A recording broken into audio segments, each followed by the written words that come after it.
Hi, guys, and welcome to another episode of your favorite podcast, Unresolved Textual Tension. It's me, your host, Valerie. With me today is Elin and Maria. Ooh, the Yay! And girls. today we read The girls. two books.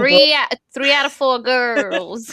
We read Paladin's Grace and Paladin's Strength, the first two books in the Saints of Steel series by T. Kingfisher. This is me and the girls were discussing this before we hit live. For all of us, these are two more books in the T. Kingfisher reading saga. We have all read quite a bit. Yeah, Val, how much T. Kingfisher have you I've read Nettle and Bone, Sword Heart, and I think one of her short or novellas, maybe. Mm-hmm. And I actually read Paladin's Grace like a year or so ago, so this was a reread on that. I never got around to reading the rest of the series, so. Okay. Yeah. And then, Elin, if you'll let our beautiful viewers know what you have read.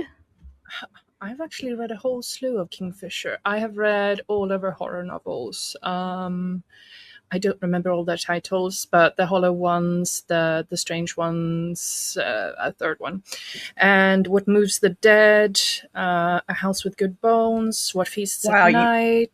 We got an expert over here. Sword Heart, Nettle and Bone, and now the Paladin books. Two of them. Yeah. I have read not as much as Elin, but I have done the What Moves the Dead. I think there's 3 of those. I think I've read all 3 of them. Because we were supposed to do them for the channel, it was literally like on the schedule for like 2 months. And I read all of them and then we never did it. So I just read them. At some point maybe we'll do it. But I read those. Nettle and Bone, obviously. Sword Heart, and then these two. And I've got to say, T. Kingfisher for me, ladies, mixed bag. Yeah, I get it. These are very much like her like smarmy, like sort of rom-com. Like you just can tell she's just spitting these out. Like she is, and one of her persisting like kind of annoyances with me is that her female protagonist is always like kind of representing a kind of female protagonist that isn't usually the main character of a fantasy or a horror book, like women in their 30s, usually with a bit of, intricacies and, they're a bit eccentric in certain ways and so on. But they're also all very, very similar. And it pains me to say. Yeah, we're gonna get into it with Paladin's Grace. I hate Grace so much. She is obnoxious to read. Like, oh my, like her and Steven both are just like, oh my god, you are both in your 30s. You're grown ass adults. Will you just like stop acting like you're a 12-year-old with your first crush? Like, Jesus Christ. It really is a case where she struggles, because that was one of the comments that I said, because in upfrontness, which if you've watched the video, I didn't love Sword Heart as much as one of the 3 hosts that are in the room with us now did. For Val, Sword Heart is peak. Guilty. Would you say guilty pleasure or like proudly?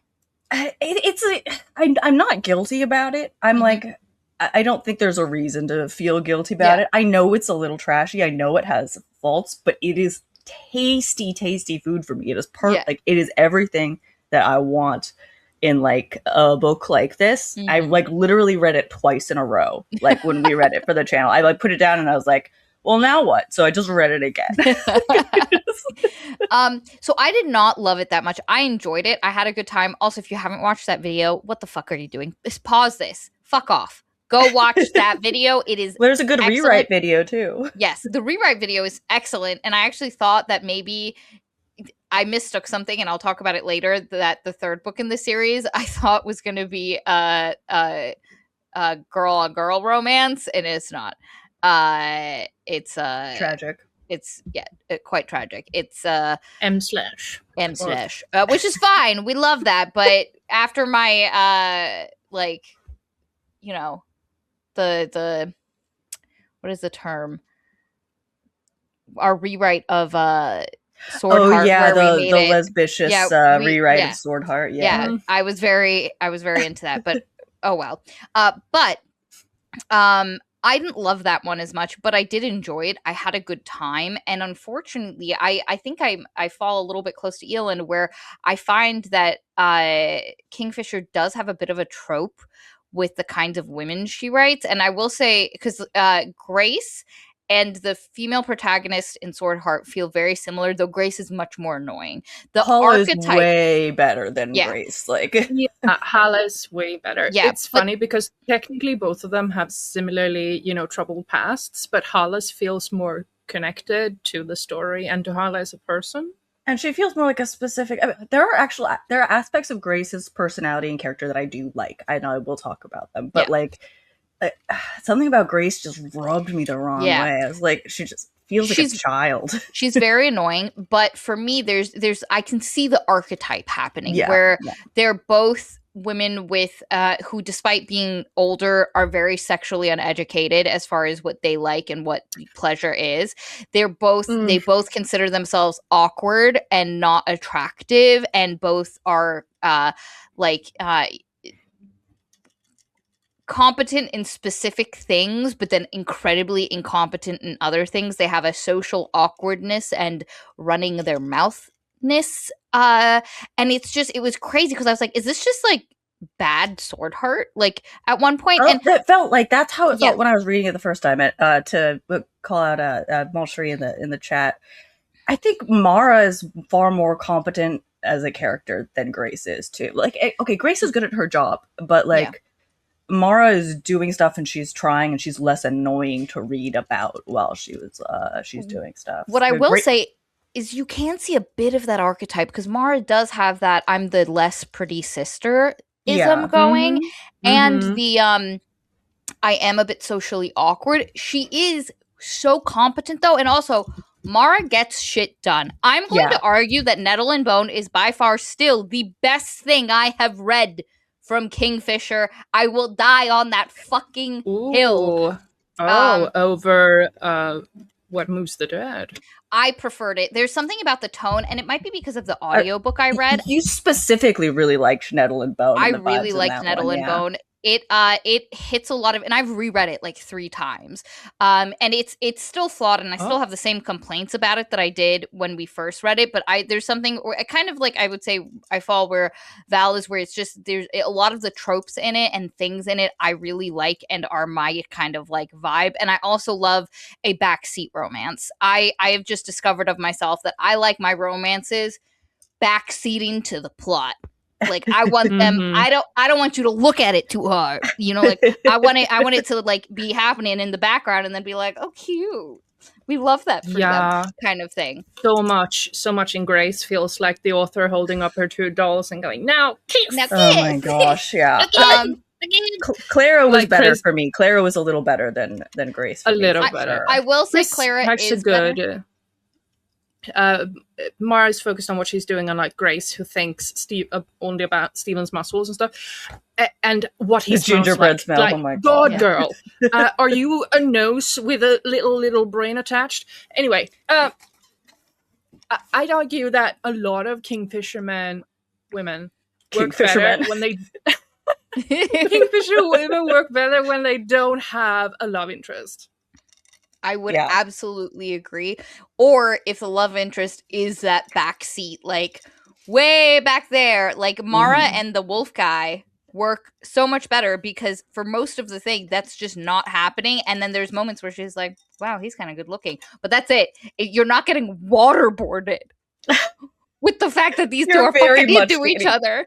Yeah, that's what these books, and you know what? It is my kind of trash, and I do like it. Like I know it's kind of trashy, but like this is my kind of garbage. And see, for me, Nettle and Bone, I would classify as that, where it's flawed. It has the tonal issues. It has a ton of issues that we talked about. Chicken, the demon chicken, the demon chicken. Nettle and Bone is extremely charming. Animal companions. And the doll around that woman's neck. It's that by far is horror in these books. These Paladins books is like it's creepy. Yes. Like, she's so good at that. Also, Elin, I've now decided you and I, we're doing What Moves the Dead. We're doing the trilogy. We're doing it. Lock in, babe. Will ya? It's I'd happening. love to reread it. It's been years. Honestly, it's been years for me. I lived in that was like 3 houses ago when I read that. Yeah. Yeah, it was before the flooding.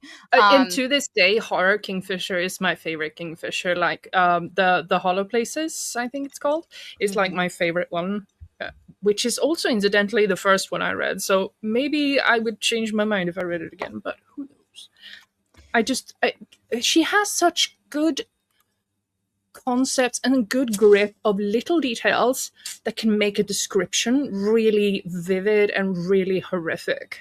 Yeah, and we'll talk about it in these books too, because there's a point at like near the end of Grace where like one of the smooth man, we'll talk about it more, just unhinges his jaw in that alley. The entire smooth men thing is too good for this book series. I know. It's just so much better. It deserved a better book, and I'm so angry. Why is it sitting in the back seat when it's the interesting bit?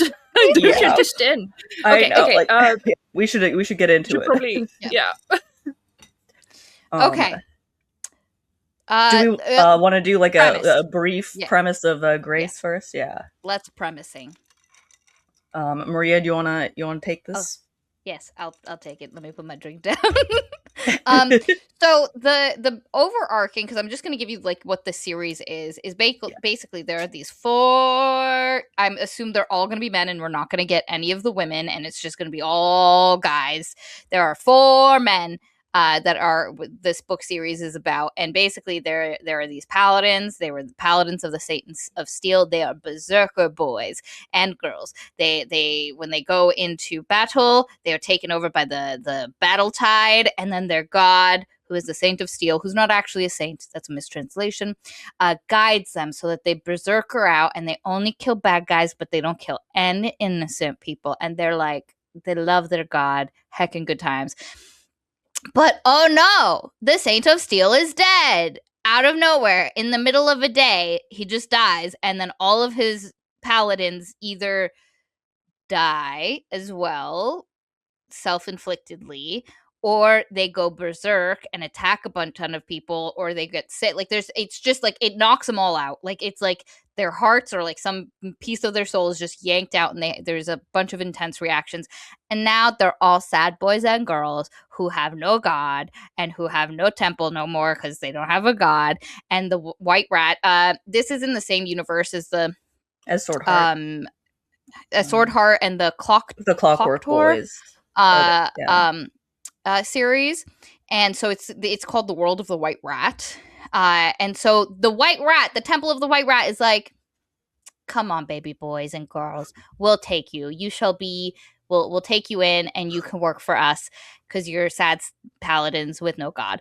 And they're like, okay. And so each book is just one of these sad sack potato boys, no girls. I'm really pissed off about this. I would like a female paladin. There might be more books coming out eventually. I feel like I feel like she has to include a female. She has to include one. Yeah. And it's there in each book is a different guy and his love interest, and them falling in love with a overarching, what I assume will be an overarching plot about some shit that's going down in this world. So that's the overall plot for the whole series. We read the first 2, Paladin's Grace and Paladin's Strength. Paladin's Grace is about Stephen. He was one of the berserker boys that had the battle tide come upon him after his god died and had to be beat down to stop from killing other people. And he's extra depressy about it. Stephen real sad. Yeah, Stephen, sad boy. He lost his will to live. Okay, and all he do is protect people for the White Rat and make socks. He knits. That's it. He knits. He makes. Yeah. And what you need to know about the White Rat is basically like a well-run DMV of social workers, kind of, as like a church. Like, yep. Their entire religious foundation is taking care of business. Yeah. For good. And so they've got lawyers, social workers, public servants of all kinds. Yeah. And so Stephen works for them, and in this book, Paladin's Grace, there is a weird thing happening where a bunch of people are showing up with no heads, and there's just heads missing, and they're like, wow, who is going around cutting all of these people's heads off? And Stephen helps people, like protects people, and there's a doctor he protects, but this book's not about that. This book is about Stephen meeting a girl named Grace in the night. And Grace, she's a perfumer. She's very nice. She's very awkward. She calls herself, God fucking damn it, a little gray mouse. Nobody would be into her. Oh my god, it's so annoying. Being so in fucking her head. annoying. Eat a bag of dicks, Grace. But they meet in the night, and so competent. No one after Stephen is finished like walking like some like doctor home doing his like protectee paladin thing, he's gonna go home, and then a woman runs up out of nowhere and just is like, help me. And like he's like, what? So and he sees like, is it like the hanged mother people who are those bastards. Yeah. And he's like, well, the only thing I can do to help her in this instant is to pretend to dry hump her, or to actually dry hump her against this wall and pretend to be going at it, because they're close to the red light district. I can't believe this is their meet cute. It is so bad, guys, it is so bad. We spend time. I was in the grocery store listening to it. And it was in the aisle, and I went, ew, out loud, and people started staring. You have this big old, like, serious face sad boy paladin, and he's like walking home, and then a woman runs up to him and is like, help me, the hanged mother's after me, they're gonna arrest me. And he's like, oh man, what are we gonna do? And like they're in an alley, and he's like, I'm gonna pretend the dry humper. And he like, there's literally, he's like, sorry miss, as he's like, the book literally says, he's like, hey guys, having a good time, like, and then he's like, and then I thrust my hips at her, and you're just also, like, it's deeply unsexy because like he's talking about like how his chainmail's like digging into his like side or whatever, and he's like, she's really a little overzealous with these moans. And she could practice her acting. Yeah, like, and she moans like a lady of the night, but she moves like a virgin. Yeah, it's like she doesn't know how to grind on him. I was just like, and I'm like, this is very T. Kingfisher, like. And that's how they meet, and then they have to like walk home after that and have a conversation. And then immediately after they leave each other. He walks her home, and then immediately they cannot stop thinking about each other. They're like immediately just like, oh my god. A like, little teenager with a crush. Her roommate, who is named Marguerite. Her landlord, actually. Her landlord, roommate, Marguerite lady. Friend / spy. Her only best friend. Yeah. Only friend. Is like, girl, you seem distracted. Did you meet a guy? And she's like, well, I did have this run-in with a paladin. Immediately, there's not even a moment for her to be like later and then be like, actually, no, everybody's just like clocking it, and then Stephen as well, distracted, and everybody's like, yeah, his best friend, and his bestie is like, hey man, you met someone, tell me everything. And I was like, oh my god, is this book trying to fail the Bechdel test? Exactly. So Will does funny. Will does bring up a good point. What's her boob situation? Do we ever find out? Big old lovely boobs. The boobs be ample. The boobs be ample. The boobs be more than a handful, if that doesn't give you an idea. And Stephen does think about this quite well over probably more than a handful. Yeah, it's so. This book is just them falling in love. It's an awkward perfume maker who's socially awkward, and then a sad boy paladin who are immediately obsessed with each other. And like the book's gonna pretend plot is happening. It's not. This book almost immediately invents a new sexuality. It's called smell sexual. Because she's like, this guy just like, I don't trust paladins, but you know, I have no choice. I need to get away from this hanged mother man. Hanged mother, by the way, what a kick-ass bitch. Anyway, yeah, those guys are sick as hell, like creepy. Yeah, like, but she's like writhing on this stranger, and it's all awkward, and she's like, he smells of gingerbread, and I'm like, girl, seriously? The number I should search like how many times she says, Will, why does he have to smell like gingerbread? Will, I need you to look up. You have a job now, buddy. I need you to look at how many times it says gingerbread in this book. Go. And specifically not he smells of cloves. He smells of gingerbread. And she's haunted by this. Okay, she's a perfumer, so it's like it makes sense that she would fixate on it a little bit. Yeah. She sees the world in smells.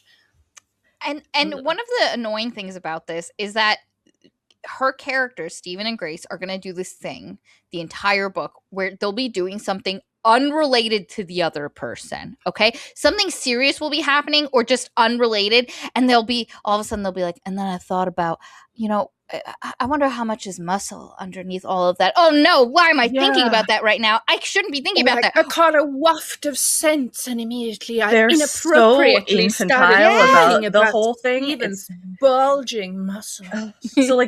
So essentially the next big thing that happens in the plot is that Marguerite, who is Grace's landlord bestie, is like, hey, so I told someone, or you're a master 38. perfumer. It says gingerbread 38 times in this. That's crazy. And not once is it actually gingerbread, guys. It checks it out. But so Grace's friend Marguerite is like, hey, so I got a job for you. The crown prince is in town and he needs a master perfumer. And Grace is like, but I'm not a master perfumer. I don't have my guild, blah, blah, blah, blah, blah. And she's like, you're a master perfumer now, so we're gonna go and you're gonna make a special perfume for this guy and present it to him. And she's like, but I'm so nervous and so scared. I'm scared.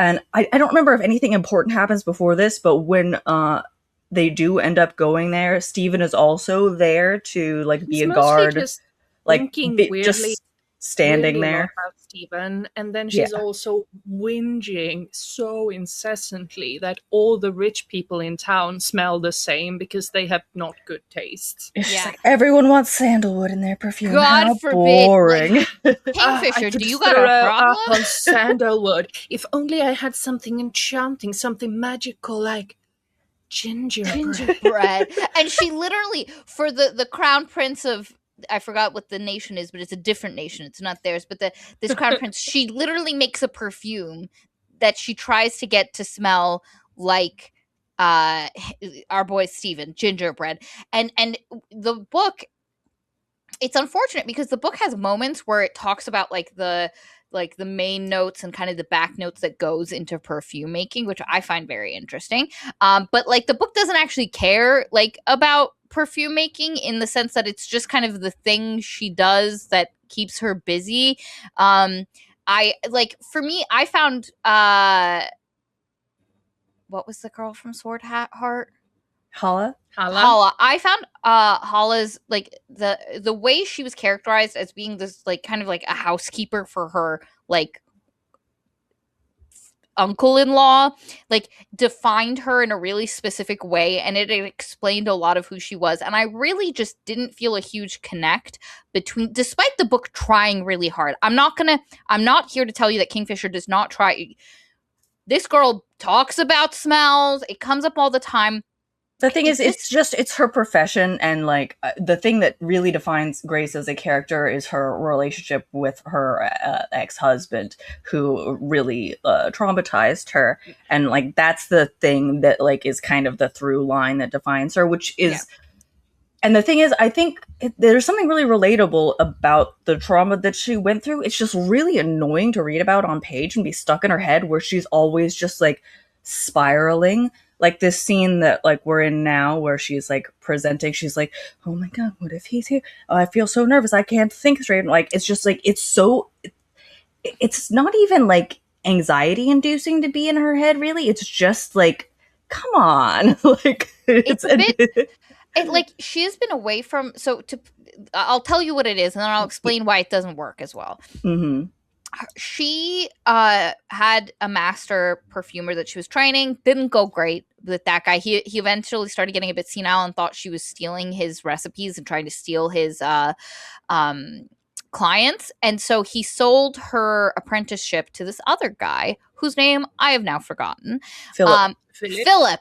Fuck Philip. But anyway, to Philip. And Philip was like, hey, I like that guy has a lot of customers. Do you know his recipes? But she couldn't get any of her notes. So she had to like remake the recipes she'd been making with the other guy kind of by hand.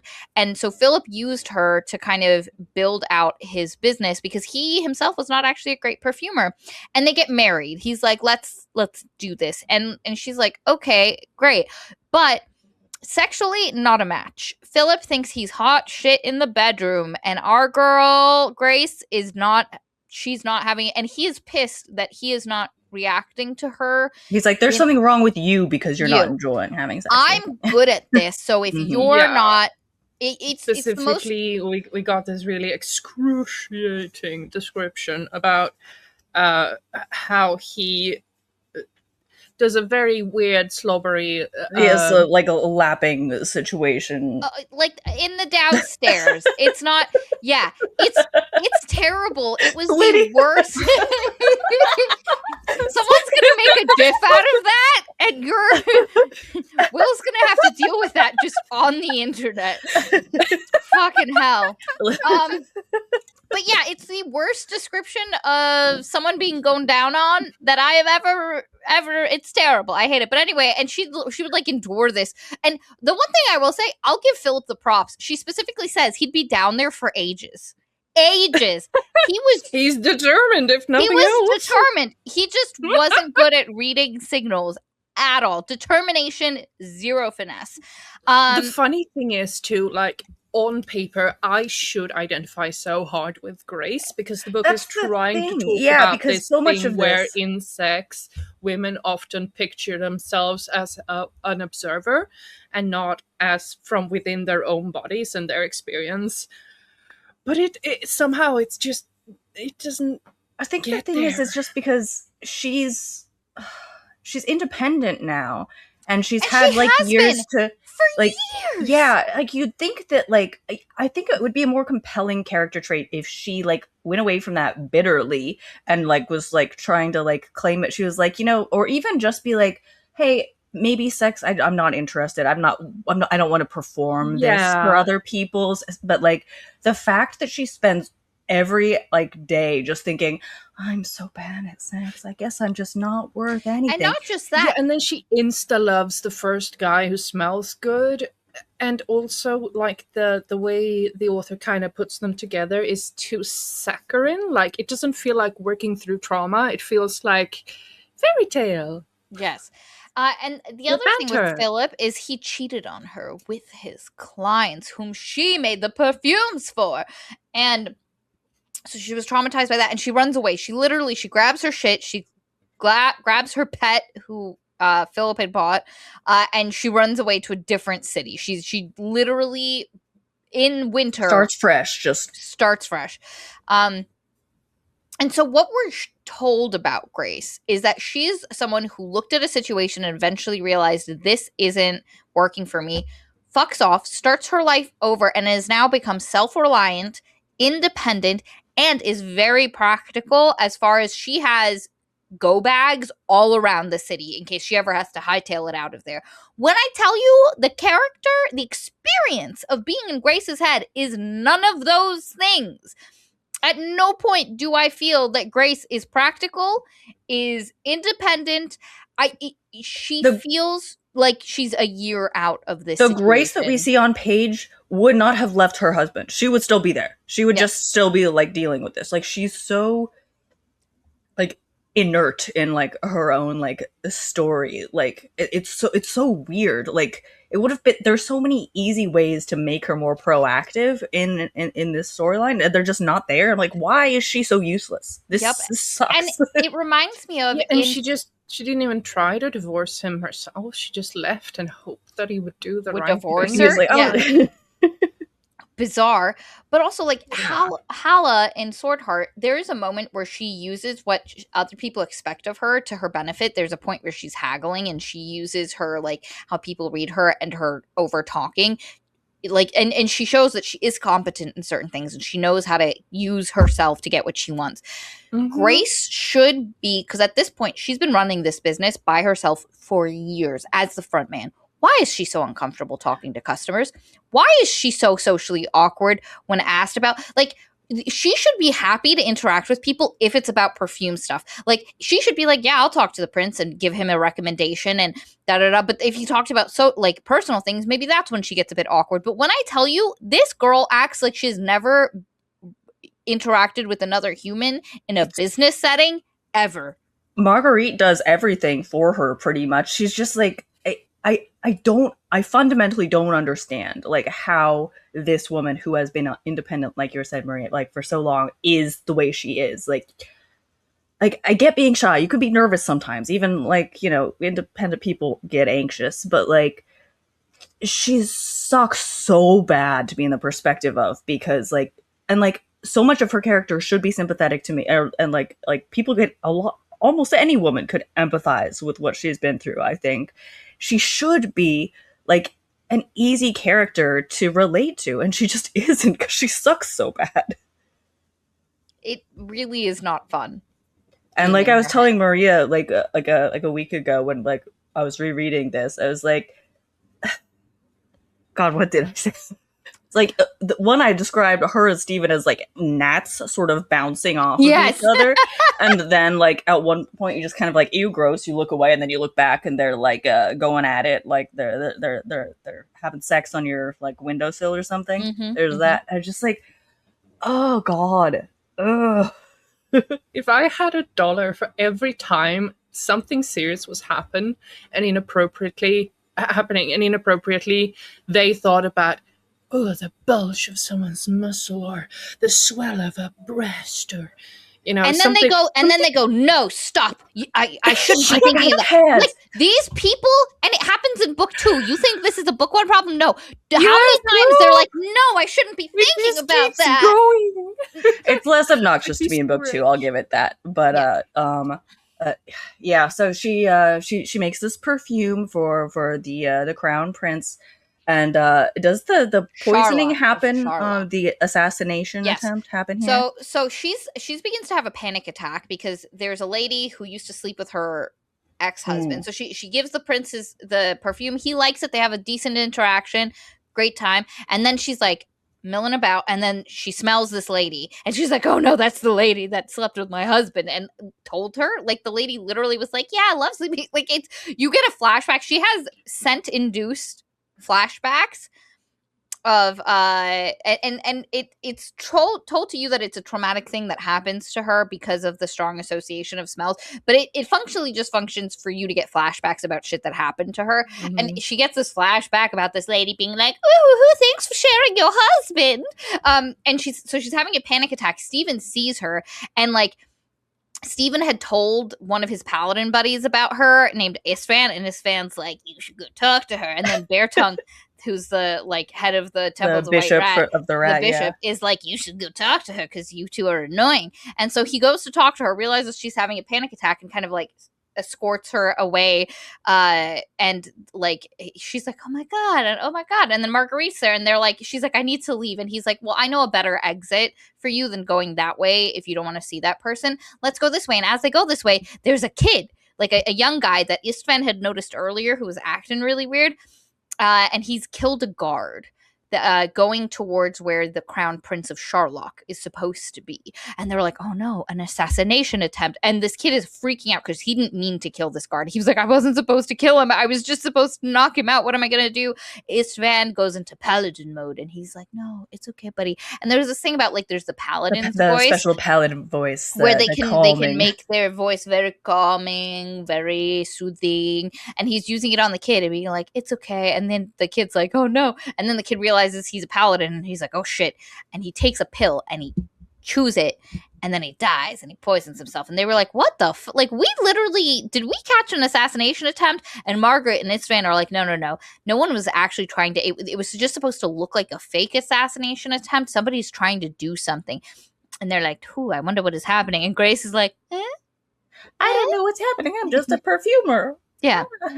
And And Istvan was like, I saw this guy with the hanged mother. He was one of their people. So what is happening? Like this whole thing. And they were like, okay, you guys leave. And then Marguerite was like, we should meet later to discuss all of this. And Marguerite looks in his person, and he has like some papers and stuff, and she was like, I'll read this and we'll review. So the book is like, here's how they're going to have to keep seeing each other. They stumbled upon a fake assassination plot, and now they're going to have to figure it out together. So he goes and he tells Betong, and Betong's like, ooh, look into that. And then he goes to Marguerite's address, which is also Grace's address, and Grace is like, it's my Paladin.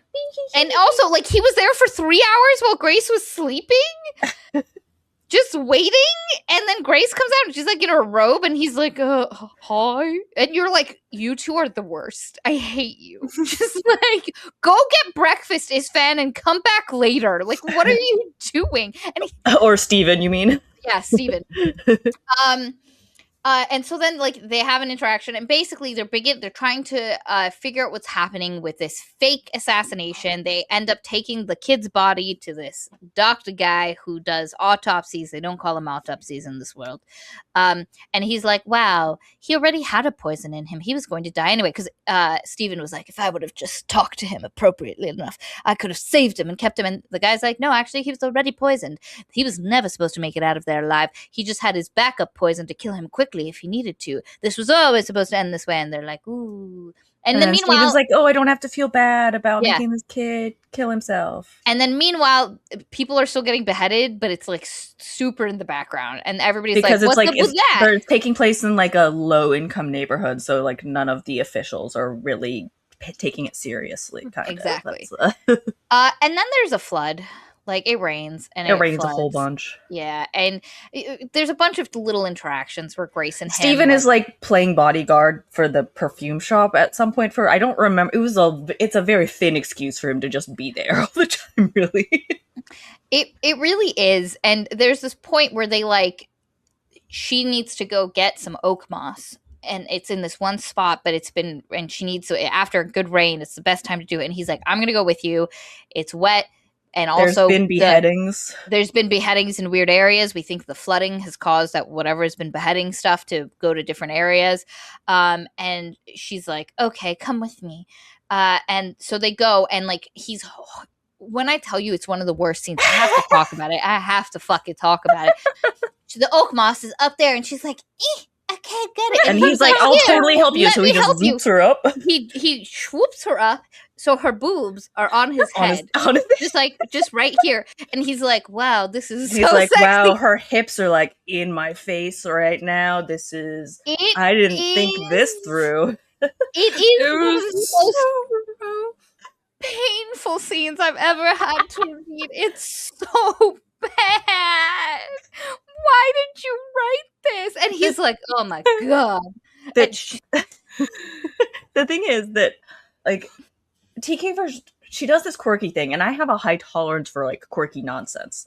And like what happened in Sword Heart, that was well within my quirk ratio. But what happens here is like the quirkiness takes it to a place that is just deeply unsexy. Like, yes. Yeah. And someone, Judo Shrew made the point, it's very anime. And Eldritch Vesper also says, yes, it's very, and that's exactly what it feels like. It feels like one of those animes it's where like, oh no, her ass is in my face now. And like, yeah, or in a K-drama where she falls and he catches her. But it's just, anyway, so he's super into it. He drops her down and they kiss. Like, they have this, and we have wild, so much kiss. Little stuff, but they kiss and it's wild and passionate and they're both into it. And then he's like, oh no, I just forced myself on this girl. And he's also like, each book has a reason why the characters shouldn't be together. Let me tell you, this misunderstanding is the stupidest fucking thing. This is dumber than the Sword Heart one. This is it's so bad. So stupid. But it's also, want to die. Each of the characters has a reason in their head where they're like, they could never be with me, blah, blah, blah. So in this book, it's Grace's is, I'm just a good little gray mouse. Nobody would ever want to I'm sexually broken. No one would ever. Stevens is like, I could get taken by the tide. I could, in the moment of passion. What if the tide takes me and I go berserk? plenty of his friends are boning down and not getting taken by the Istvan has straight up been like, hey man, I've had so much sex. So much sex. Currently, me and Bear Tongue. The bishop. We're going at it. Like, I feel like one of Kingfisher's most she is weirdly obsessed with the really big brawny man who is super capable of being violent. Like good with swords, muscly soldiers. It's all but of they them. also don't want to do violence, and especially Stephen is definitely so afraid of getting violent. Why she's writing a whole book series about really these frustrating and pathetic. But even Nettle and Bone, it's there. That's what's his face. Like, she has her tropes that she likes, and she very rarely strays away from them. Again, like I found Clara and Istvan in the second book way less annoying than Stephen and Grace. Like they're similar, but like way less annoying. I think these and her being, what she is makes him less worried about the Paladin thing, which balances their romance somewhat. But so let me tell you what this misunderstanding is. So they're kissing, and then Stephen like pulls away, saying he's like, "I'm so sorry, that never should have happened." And Grace is like, "Oh. So I guess he doesn't want me, and I guess he thinks kissing me was a mistake." And then she runs off crying, he doesn't basically. Want me now, and he's like, "I'm sorry." And he's like, "Wait, I should not have said that. I can't believe I said that." I'm like, "You said something normal. Just explain yourself. Like, this isn't like cause." This is when I say this is the stupidest fucking thing. Grace goes home, cries to Marguerite about it, and she's like, "That bastard." And I'm like, "He didn't fucking do anything. He didn't fucking do anything. He kissed her and then was like, 'Oh my god.'" He was like, "That was a mistake," which is like, "You're." He didn't even ask what he was sorry about. This is the stupidest fucking misunderstanding. Yeah, like how reading this, like, what do you? Are you 12 I'm pretty years sure old? He says like, "I'm dangerous," and she's like, "Yeah, okay." Like I'm pretty she's like, sure that's an excuse because I'm bad at kissing. Nobody wants. And honestly, me. If someone kisses me and then goes, "Oh, I'm sorry," I'd be like, "No, you're not that bad of a kisser." Yeah, like I wouldn't assume that he's like, "I'm sorry, this was a mistake." Literally, like one line of dialogue could have fixed this, and it would not have. But that's the problem. Is the obvious shit. She wanted the miscommunication. Like that's the plot beat she wanted. She just didn't write a compelling one. And it's the same thing where the reason why the one in Swordheart, while it's not this bad, is still annoying because the writer wanted it, but it didn't feel genuine to the character. I still argue that there's no way Hala would have reacted the way she did based on everything. No, that was an insane reaction. Yeah. But Kingfisher wants that reaction.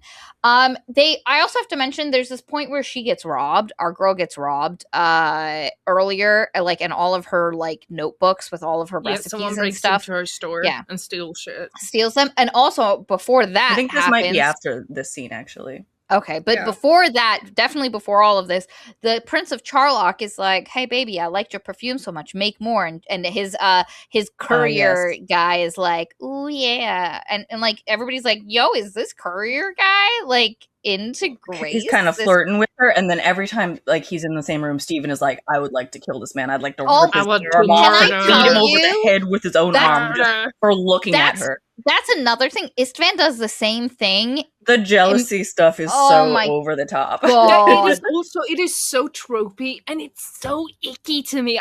That is so personal. I just can't. I just go.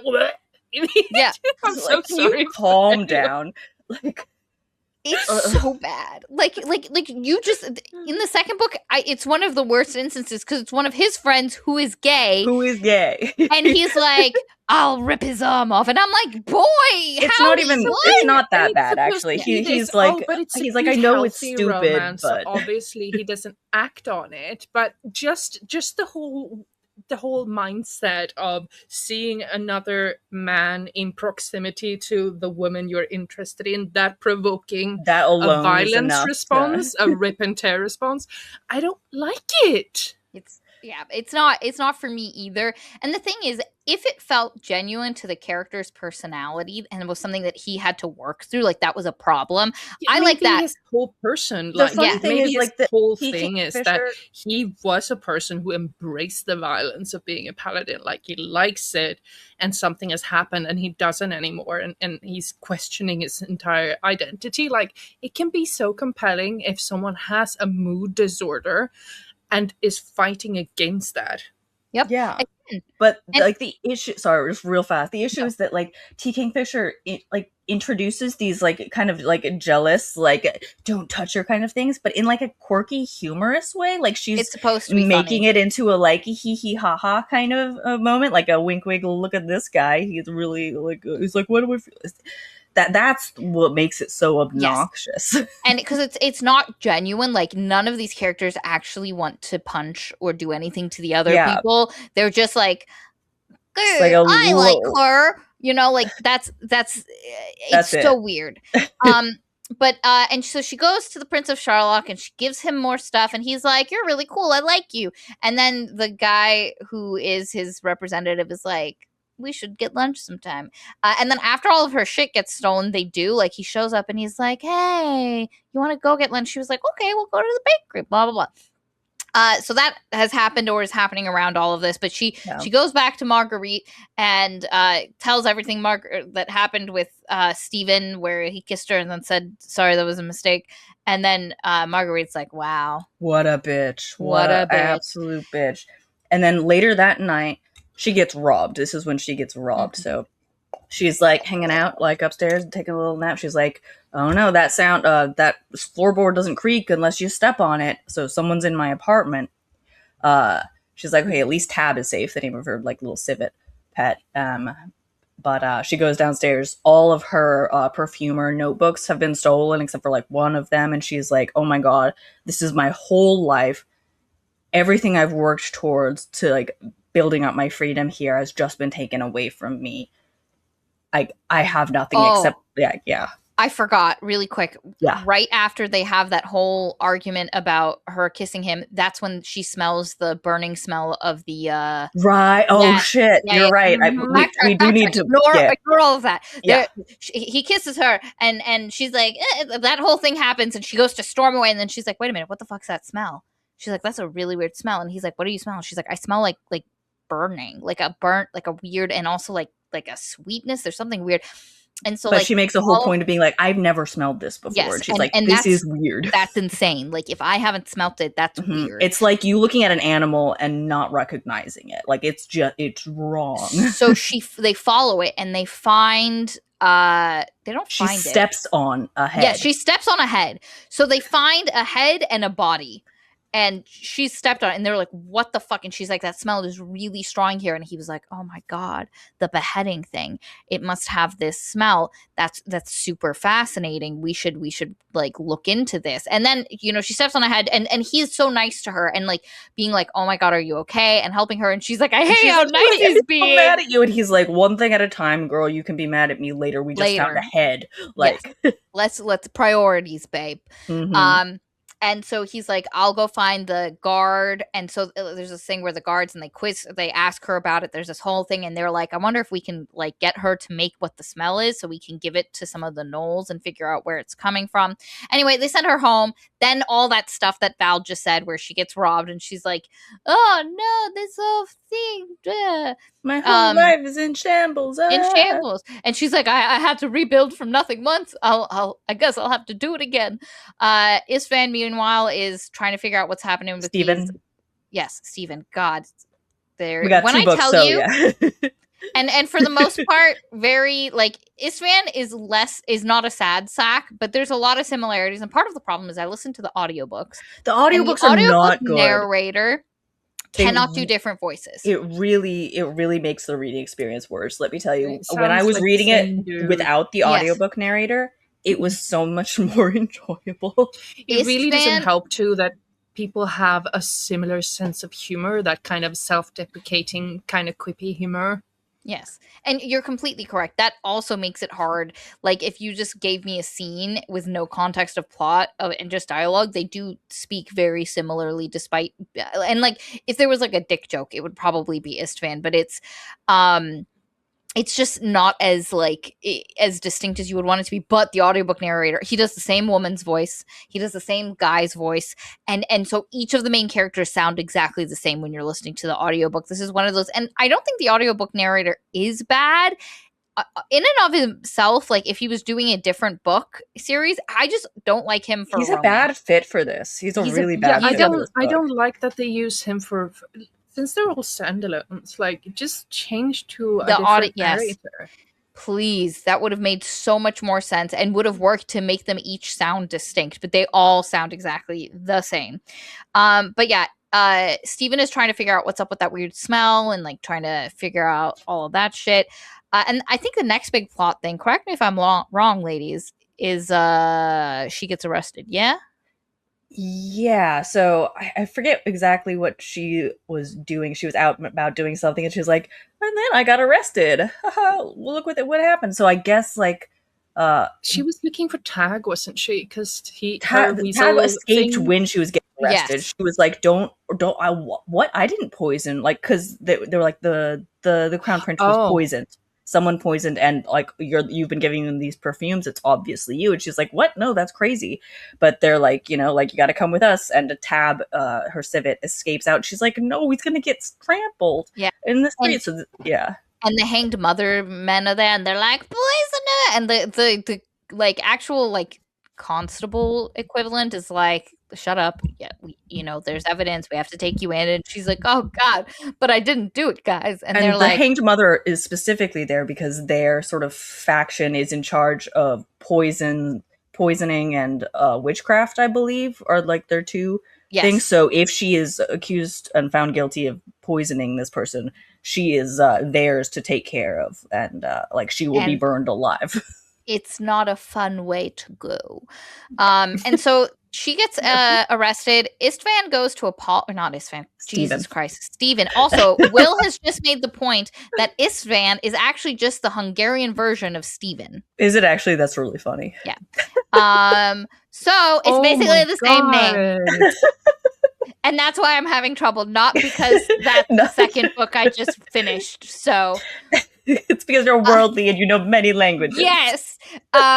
But anyway, Steven comes to apologize. He's like, I gotta go apologize. He also has a conversation with Istvan, who's like, dude, the tide's not gonna come up on you, because it's like, what are you talking about? So he's like trying to confess his sins, essentially, and, like, Istvan is like, I can't. You kissed a girl and you're a little mean to her. Like, come on, man. you go apologize and get the fuck out of my face. I'm trying to sleep.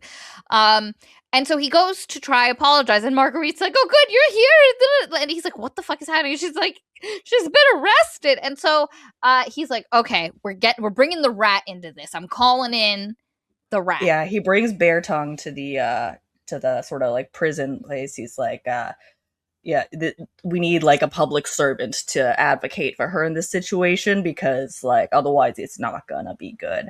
In the meantime, the hanged, the, like, guys from the Hanged Mother or whatever bring her, like, a little paper, and they're like, sign away your guilt. It'll be so much easier if you just admit to doing this. Just sign this paper. And she's like, I didn't do it. I'm not gonna sign it. And the other thing is, they're trying to trick her. They're hoping she can't read. They don't tell her. They just say, sign this. It'll make the whole process easier. And then she reads it, and she's like, but this says I'm guilty. And they were like, damn it, she read it. Damn it, she could read. Like, what the fuck? I am. And so then Bear Tongue comes in, and she's like, legal, like, stuff, and then she brings in, and then we get a cameo from Zale from Swordheart. And it's so funny. I had assumed, for some reason, I thought this was a series written before Swordheart, so I was like, oh wow, that's funny that, like, Zale is talking about this thing, and then we saw it happen late. No, this comes afterwards. That's because wasn't the Steel of Saint alive in Swordheart? I think these books are out of order. They're like, they're not written in the order that, like, the timeline takes place in. The saints that we met in Swordheart, I think, are the dreaming gods, the dreaming gods saints. Mm-hmm. So, or paladins. They weren't Saint of Steel paladins. But so Zale's come in and like the Bear Tongue's been like, you got to do this, and Zale's like, I'm not a property lawyer, not I'm not a crime lawyer, which gave me such Mhm. a I'm not a ship's what is it? Oh god. That Is it the so cyborg funny. tinkerer? Yes, one? I'm not a human tinkerer. I'm a ship tinkerer. Anyway, thank you for getting that, Val. Thank you. I remember that video. Oh my god. God damn it. Anyway, so there's a trial that happens, and they're hoping like things go well, and they've got a bit of a like thing going, but then they get Philip, the hanged mother gets Philip, her ex-husband or husband, I guess, to come in, and Philip's like, well, maybe she could be a poisoner. She's always done like, it's funny because like the hanged mother, he's like says something and he's like, she always was messing around with things, and they're like, poisons, and he was like, yeah, that. Yeah, like, definitely poisons. And also, the representative of the crown prince had visited her the night before in prison and was like, oh, the prince is dying. If you could just tell me everything you know about poisons. And she's like, well, this is a nice guy. I want to help you. Yeah, and she's like, I don't know a lot about poisons, but if somebody was going to do it, they'd have to do it this way. And, you might want to. And she even says, go to speak to the doctor. And he also specifically describes what the poison would look like what it looked like. Because he is, supposedly seen the crown prince in the state. He's like, like blue fingers or something. And she's like, oh my God, blue fingers. That kind of matches what happens to this other guy. You should go talk to that doctor. He might be able to help you. And he was, got it. I'll go do it. She's like, sorry, I couldn't. She was like, sorry, I couldn't be more help. And he's like, you've helped more than you know. And I'm like, okay, this guy's. And so then on top of Philip being there, being like, yeah, she's probably a poisoner. She hated me, and she always said I was cheating. She's so weird. I can't believe she said that. And then you also have the representative of the prince being like, she told me all of these things, and she knew about them, and she was very skilled. And they take a book of hers that she got from her old her original perfumer master, that's like a weird book, and it's the only thing she has that even mentions poisons, and she uses it like a fake astrology like telling the future thing, where she'll be like, I'm having a bad day, and she'll open to a page and it'll be like, use mugwort to help with, and it'll be just like gibberish. It's just like a silly thing that she does with herself, but she's like, well, I can't tell them that because then they'll just accuse me of being a witch. So she's like, I just kept it for sentimental value or something.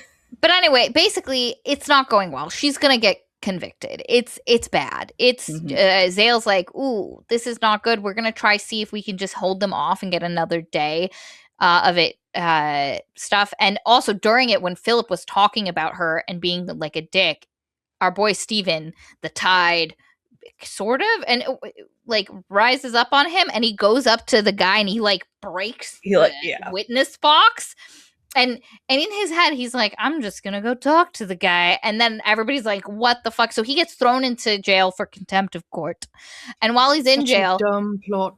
It's so dumb. It's real when dumb. I tell you the next, like he has to, because Philip is being a cunt, he has to react and he has to do it big, but he also can't act too big because then there would have to be in-world consequences later. And so also he just marches up to the pulpit. And also when like Philip comes in for the first time, he's like, it's my wife up there, that's my wife. And like Steven's like, what? She's married. I kissed a married woman, and we find out that like, Grace just assumed that he filed for divorce after he left, blah blah blah blah blah, whatever. It's just another stupid jealous moment. It's like a big protective man, but it doesn't do anything for me at all. And unfortunately, Kingfisher, and I think Elon was about to make this point, Kingfisher is unable to have her big burly berserker men do anything that would have any actual real world consequences. And we're going to see that, because when I tell you, from the start of the trial kind of to the end of the book, shit is crazy. The trial, what a sham. Like, and what I mean is, it's like a bad court drama that you're watching of shit, and you're like, oh, and then from this point on, shit gets weird. And so what I mean is, he goes to prison and he's like, oh man, I was right. I am a burden I on am a monster. society. I'm too dangerous. I got mad and I nearly hurt that man, but I didn't.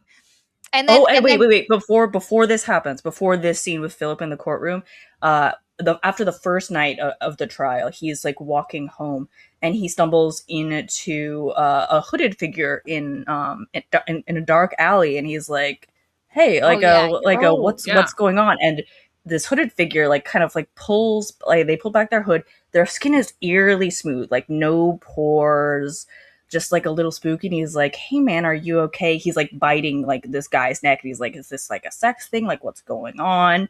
And then the weird smooth man guy unhinges his jaw and fully chomps the head off of this other man, just like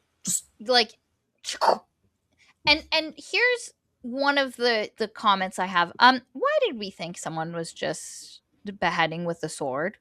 Do you know what a sword beheading looks like versus the jagged edges of this? Jagged edges of, because there's two ways he's either completely enveloping their heads and going chink, which isn't what's described, or he's literally sideways, like opening jaws and going this way, chink. In which case, there's a chunk of neck also should be missing. Like there should also be a lack of neck.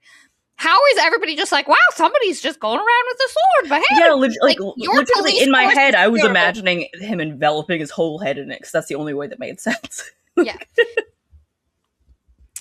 But it's a spooky ass scene. It's like real, like when the smooth man is described, kind of like made of like clay, like it's spooky. And then he takes this like head and like kisses the mouth of the head afterwards. And Steven is like, "Oh no! Oh, I gotta go find someone and tell someone about this." So that happens before he gets like arrested in court the next day, and then when he's put in jail after making a scene in court, there's another smooth man in jail with him, and then he completely he gives into the tide. He's like, "Oh, I gotta kill this motherfucker." Yeah. And he gives into the tide and kills a smooth man and no one else. He fucks. When I tell you, it's like she went, you know what? I want himbo level 9,000, because he turns into. What were you gonna say, Elin? No, he just spends the entire book being like, "Oh my god, I can't go berserk. I'm so dangerous. I can't control myself. I can't go berserk. I'm just gonna walk around just stretching my britches instead." And the moment he goes berserk, he does nothing bad. He does nothing. He doesn't even let We're told time and time again that they can't control themselves, that they could do dangerous things, but these men are just gentlemen who kill the right guys. It's also being turned into a joke, like, haha, you tried to fight a rain barrel. Yeah, so he goes to bust. So fearsome. Yeah, he goes to bust Grace out of prison, and like literally like jumps into her room, like not like she opens in his the window. Like rage, he had the strength to like scale the wall, and, like get in her window, kind of. Essentially, she's like, "Dude, are you okay?" And he's like, and then like there's guards and stuff, and he like fights the guards, but he doesn't kill anyone. Like he has multiple interactions. He kills no one. He just injures a couple people. They bust out of her prison. They end up in like the graveyard. They go to the graveyard. They're like, "We're gonna make a run for it. She's just gonna get killed." Yeah, so they're like in a graveyard barn. And he does nothing. It is just so annoying. And Elon's completely correct. It's a joke, because she's literally like, "You were fighting a rain barrel," and she's like hurting him. That's why I say it's like himbo level 9,000. It's like if you took all the brain cells and added an ounce of aggression, because he's like, "Oh, that pole is." She wants to have the cake and she wants to eat it. She wants to have the cake, which is violent man. Losing control, berserker rage, but she wants to eat the cake too, which is him actually acting on it. But he can't do that, and her cake then has to go to jail afterwards or something because he actually broke the law. So it turns into something really lame like this. Yeah, that's because she. What these books are fundamentally is just like quirky rom-com vibes. But she has these like really interesting world-building details, which I do love her world-building details. But what she puts into her characters are these like this trauma that requires like more exploration and like begs you to take it seriously, but you can't because she's not taking it seriously. I read her author's note about this book where she was like, I set out to write a cozy romance, and then I put beheading and like smooth men in it, and all this other stuff. And she's like, so I guess I can't really write cozy, and I'm like, no. Listen, despite those elements, which are good, this book is zero tension. There is zero romantic tension. There is zero tension about, are things going to work out? Zero. Yeah, because you couldn't have written insta love. Like they rub up on each other in an alley, they smell each other, and then they're mated. Like, you don't say it in those words, but that is essentially what happens. So there's absolutely no tension of like what is going to happen to them, because they're going to get together in some kind of way. Yeah, and it's all going to work what out. is that going to mean? Like, it's very much also doing that thing that Will gets so annoyed with, where the author ships her characters before the reader does it. Yep. Yeah. Where because we don't even know these characters. It's a blatantly obvious. Like, I'm just like, why do these people like what I told Maria when I was like texting her like earlier, like after I finished Paladins last week. It's just like, legitimately, like, why does like Stephen acts like, oh, I like Grace because she makes me laugh and smile a little bit. And I'm like, there's no way in hell Grace is the funniest bitch in this town. I know you've talked to funnier girls in this town. This woman, I don't think, has much of a sense of humor at all. If anything, it's a testament to just how lame he is.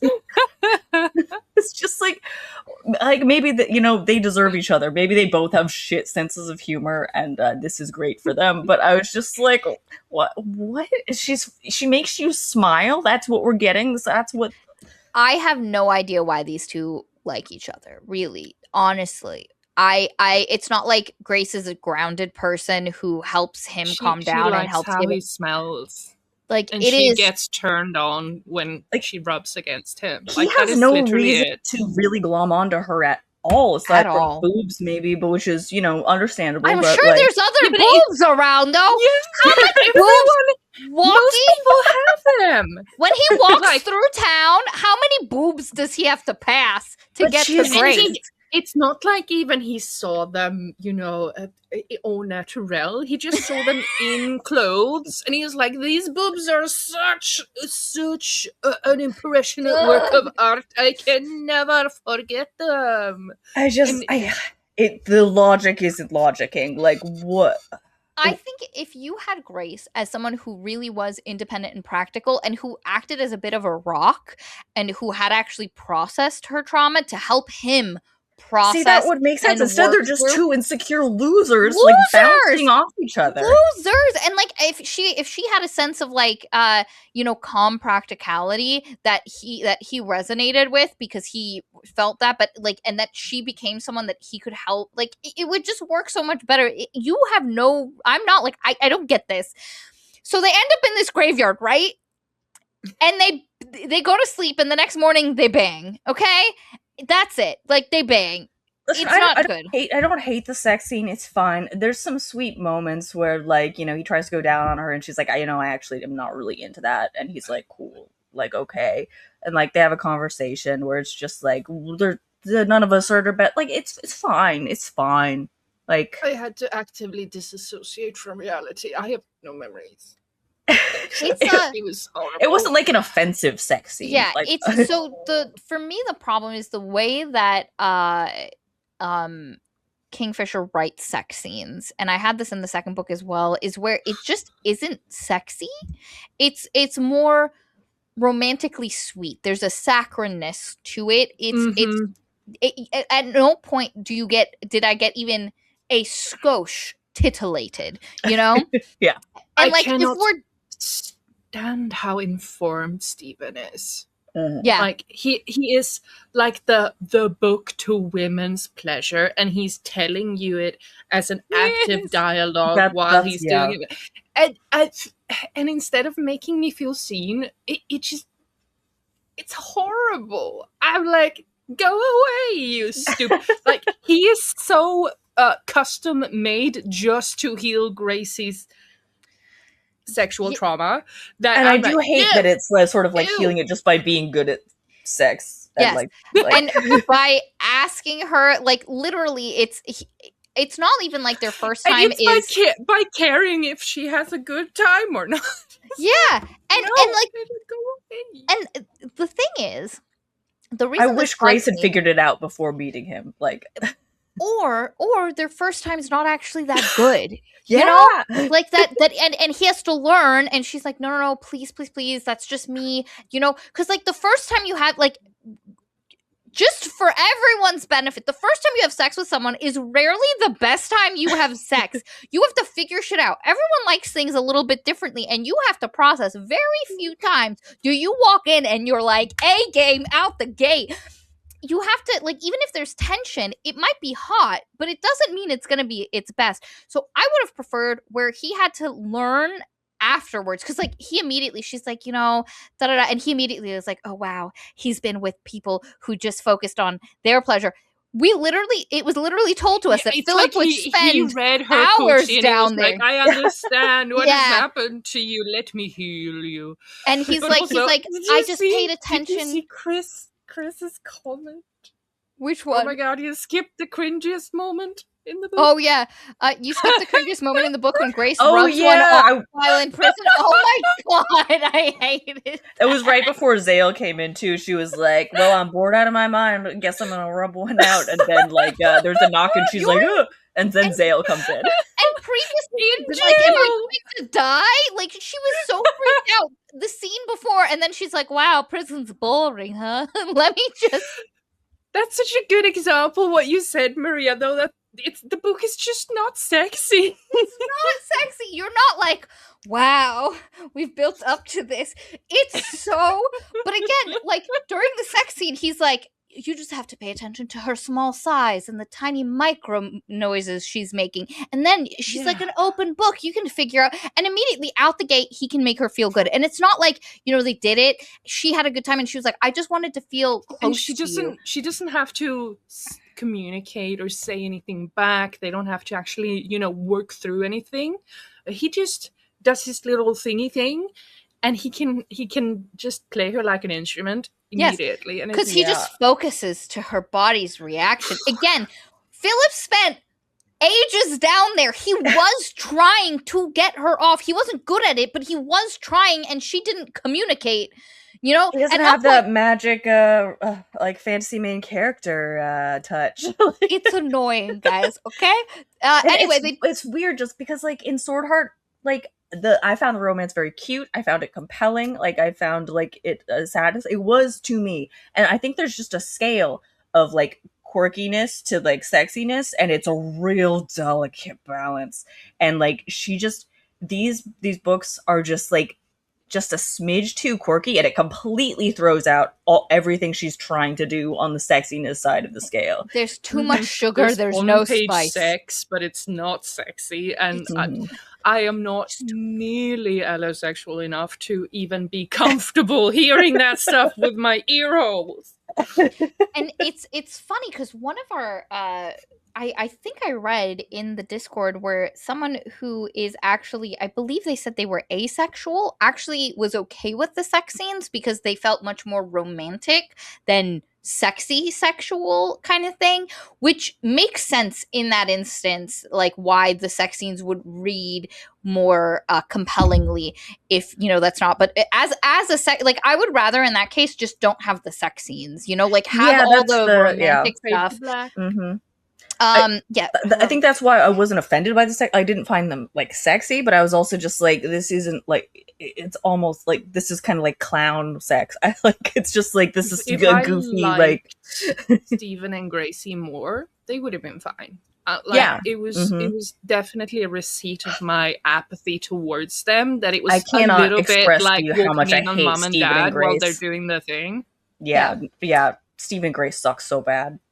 So then after they do the sex, like, and they're gonna go again, like they're going for a second round, and then a voice comes up and is like, hey, don't do and it's the paladins. The other paladins are here. It's Galen, it's Istvan. They're here, and they brought the rat. They were looking for them, and they just followed the trail of chaos. And they were like, guys, we gotta deal with this. You know, you should be in this thing. And he's like, guys, the smooth men, I killed them.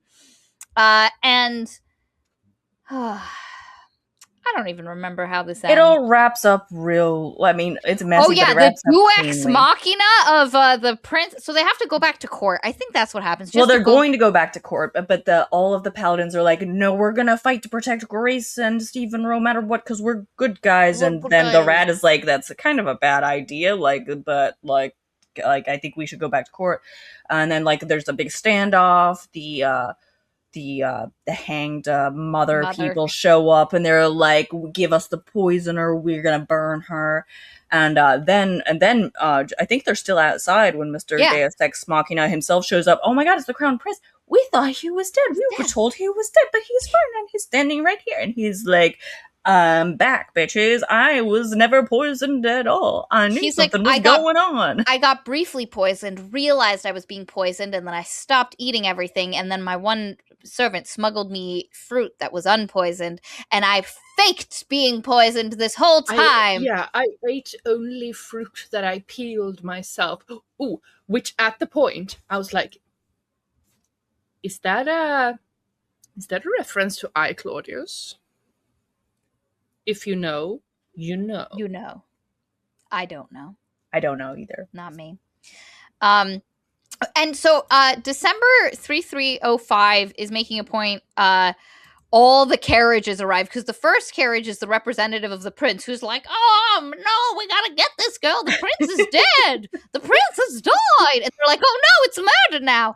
And December says, I actually found the ending funny. It turned into a parody Shakespeare play, which is kind of par for the tone of most of the bullshit that went down in this book. But and Chris M also makes the point, the ending was so stupid, like a parody skit where they all show up one by one, like each of the hanged mother arrives, very much was, and then that other guy arrives, and then the prince arrives, and he's like, actually, I'm fine, I wasn't poisoned, and you, representative, you have been conspiring with my brother to have me killed so he could be king.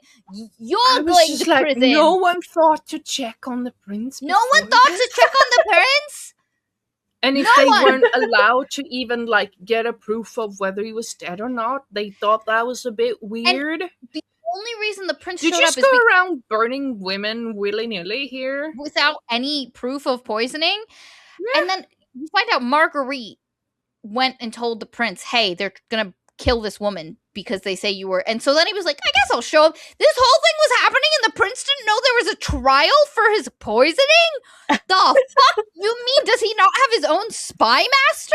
Yeah, that prince has a shitty staff. Not just the guy who was trying to kill him, but everything else too. Nobody mentioned that the prince was fucking fine, or mentioned to the prince that this whole huge trial was happening. Like, he should have been like, where's Claude, his representative? That's not his name, but where's Claude? He's gone to a trial about your poisoning where they're gonna burn a woman alive for poisoning you. Nothing. It is so, but anyway, it's all solved. Oh my god, everything's fine. Grace and is then not. Every subsequent chapter is just sort of wrapping everything up and be like, oh, it's actually all going to be okay, guys, for this reason and this reason. Stephen, you don't have to go to prison. No, you committed crimes, but it's okay. If you help us recreate the scent of those bitey, smooth men people, we'll just forgive all your crimes. Yeah, and then everything will be fine, and everything will be good, and we'll forgive all of it. Yeah, and to Stephen, they just say, well, you didn't do anything that bad anyway, buddy. And I'm like... And she even, there's the point where Grace is like, see, you went berserk and all you did was fight a rain barrel and break one guy's arm. There's nothing to be, and then he's also like, I have to stay with my brothers, Grace. I can't, and she's like, that's fine. I don't want you living with me anyway. And when I tell you that is not the vibes I get off Grace, when she was like, I don't want that anyway. Show up when you want to show up, hunty. Like, what? That was such a surprise to me. That was not the vibe I was getting either. I was like, you are a needy bitch, babe. Like, what are we talking about? And Margaret's gone, and they're just like, and that's it. So that's like, not her name. Also, Yeah. Marguerite was someone whose name she took. She's off being a spy master somewhere else. Yeah, Steven shows up. They bang one more time. It's all lovely. Philip, her ex-husband, shows up at the door and he's like, "Hey, babe, I'll totally take you back." And she's like, "Fuck you." And Steven stands there menacingly, and she's like, "You lost the shop, didn't you?" And he's like, "No." And then she's like, "I'll send the papers to the shop then." And he's like, "Well, okay, I lost the shop." And then fade to black, everyone claps. You know, everyone's it wraps up nice and tight, nice and neat. Excuse me, nice and tight. I could wrap up a few things tightly, but but like, and so there's a couple of things that immediately, as a reader, I was like, why did the Saint of Steel die? This book, uninterested. I tell you, the best part of there's two. The first chapter was like very enticing. It was so good.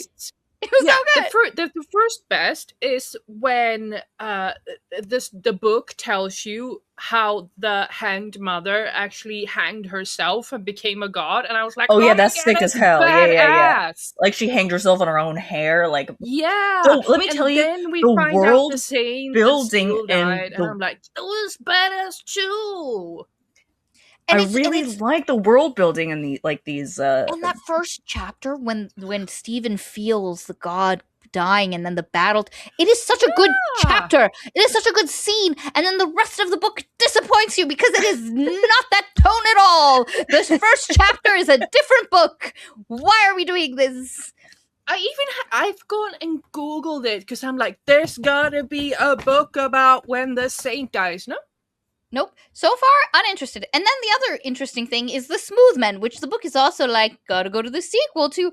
Like, and the problem is, there's so little of the Smooth Men in the book that it really just feels unfulfilling. Because, like, I am much more okay with the second book ending the way, like, and because the second book finishes the arc of the Smooth Men, but they're a much more significant part of the story because it doesn't feel like we're prepping for a sequel. It feels like an afterthought in this book. Like you could have removed the Smooth Men and the book itself wouldn't have changed that much. It's like she wrote it and someone proofread it and they were like, Ursula, there's no plot. She's like, oh, God damn it, I gotta find one. Yeah, and then she what do I have? Then she added this in, which brings us to book 2, Paladin's Strength. You might have noticed that book 1 is called Paladin's Grace, and the main character, the main love interest, is named Grace. So don't worry, this woman's name is not Strength; it's Clara. It's Clara, and this book is, but she is incidentally very strong. Very strong. Mm-hmm. She's got strength. And that's what this paladin needs. He needs someone strong. It's a big, strong woman. Listen, I liked this book. I know you guys are about to probably be mean to it, but I did like it a lot. Better than the first one. I will say it is better than the first one. And I actually, the last 40% was the easiest thing to get through of this entire 2 books that I read. I will sign up on that. I sent a message to Maria when I was 60% through the book, and I was like, I don't know if I have the strength to finish this. I want to die. The paladin strength. Yeah. And I'm like, is it gonna keep doing this? I want these 2 people to die so I don't have to hear about them anymore. But she was like, again, my quirkiness, like my levels, there's gonna be plot from now on. And I have such a high tolerance for this specific kind of quirk. Obviously, Paladin's Grace did not work for me, but this one, and this one did at times. Like it wasn't like it. I don't like it as nearly as much as Sword Heart. Sword Heart is still like top tier for me. But I liked a lot of this book. I'll allow that it's a better book, like it is, all things considered, because it actually has a plot. The plot is interesting. It's not just about the romance in the end. And I think if we portioned it a little bit better, so it wasn't like horny travel montage and then plot. I agree. Yeah, that would have been even better. I think a big reason I like these books so much is just like I really like the world that she's built here, and I love the way she siphons information about the world to you through the characters. I think it's really successful, and I think it's fun. And I like seeing like little human snippets of this culture she's built without like I don't like the I love the Church of the White Rat so much. It's so like it's fascinating to me. It's fun having a fantasy world where the church isn't like this one church isn't like evil. Like it's just like she has so many cool little gods with such weird like I would pay her to give me ideas like this. Yeah, and like so good. The very first like chapter of the book where like the main character is like learning about this culture that he doesn't fully understand, and we get like little pieces of this culture like put together. Like I love that part. I think it's really neat and interesting and fun to read. Her world building is excellent. If you want good world building and absolute fluff, like marshmallow fluff of a romance, you probably will enjoy this. And again, this one is better. Premise of this one, this book, who's our hunky main man? It's Istvan. He's I pictured him as African American. I'm gonna be honest. Me too. Yeah, sort of like a dark skin, like sort of tight curly hair, like looks older than he is. I think he's 40, but like a little wrinklier, a little salt and pep. Mm-hmm. In the first book, and he's huge, you guys. Kind of like a Slavic accent. Yeah, that's what he gave him. But at the beginning of this book, they were like, he comes from a desert region, and he's dark so skinned. It's like, and I was okay, we abandoned that idea. I have no and Istvan is on the road. He is going, and he is taking this one guy who makes these very weird, like specific oak barrels, and he's traveling with him to this specific city. And while he's going, he's secretly looking for information about the Smooth Men and what should happen while he's on the road in this one area. But he unintentionally kills a guy who challenged him to a duel, and he was trying not to kill the guy, but then the guy kind of impaled himself on his sword. Kind of a little, like not a little boy, but like a young man, like just like attacked him out of nowhere, and he's like, I don't want to kill this boy. And the boy basically just like runs onto his sword. Yeah, exactly. Yeah. And the tradition in this land is if you kill someone that challenged you, their family has to kind of make it right. If you were challenged and you won, their family has to give you something of equal value as and so they're like, here, take this sword that belonged to that guy and take this slave we had. And the slave happens to be our female main character. Her name is Clara. She has been living with this family for a while. And we don't need to go into that much detail about them. It's not that important. Again, I found this all really interesting because, like, you know, these people would not like it if you called her a slave. They call her a forever little sister because, like, she's always going to be the lowest rung on their family. It's effectively slavery, but they don't see it as slavery. Yeah, and so, like, first, like, she's standing outside of their tent, like, if you don't mind me just going through it like real quick, Istvan comes out and she like very quickly is like, please take this sword. Don't like it'll just be easier if you take the sword. And he's like, I don't want the sword. Like what do you want from me? And she's like, you know, like what Maria said, like you need to take this. Like this is just the way the culture works.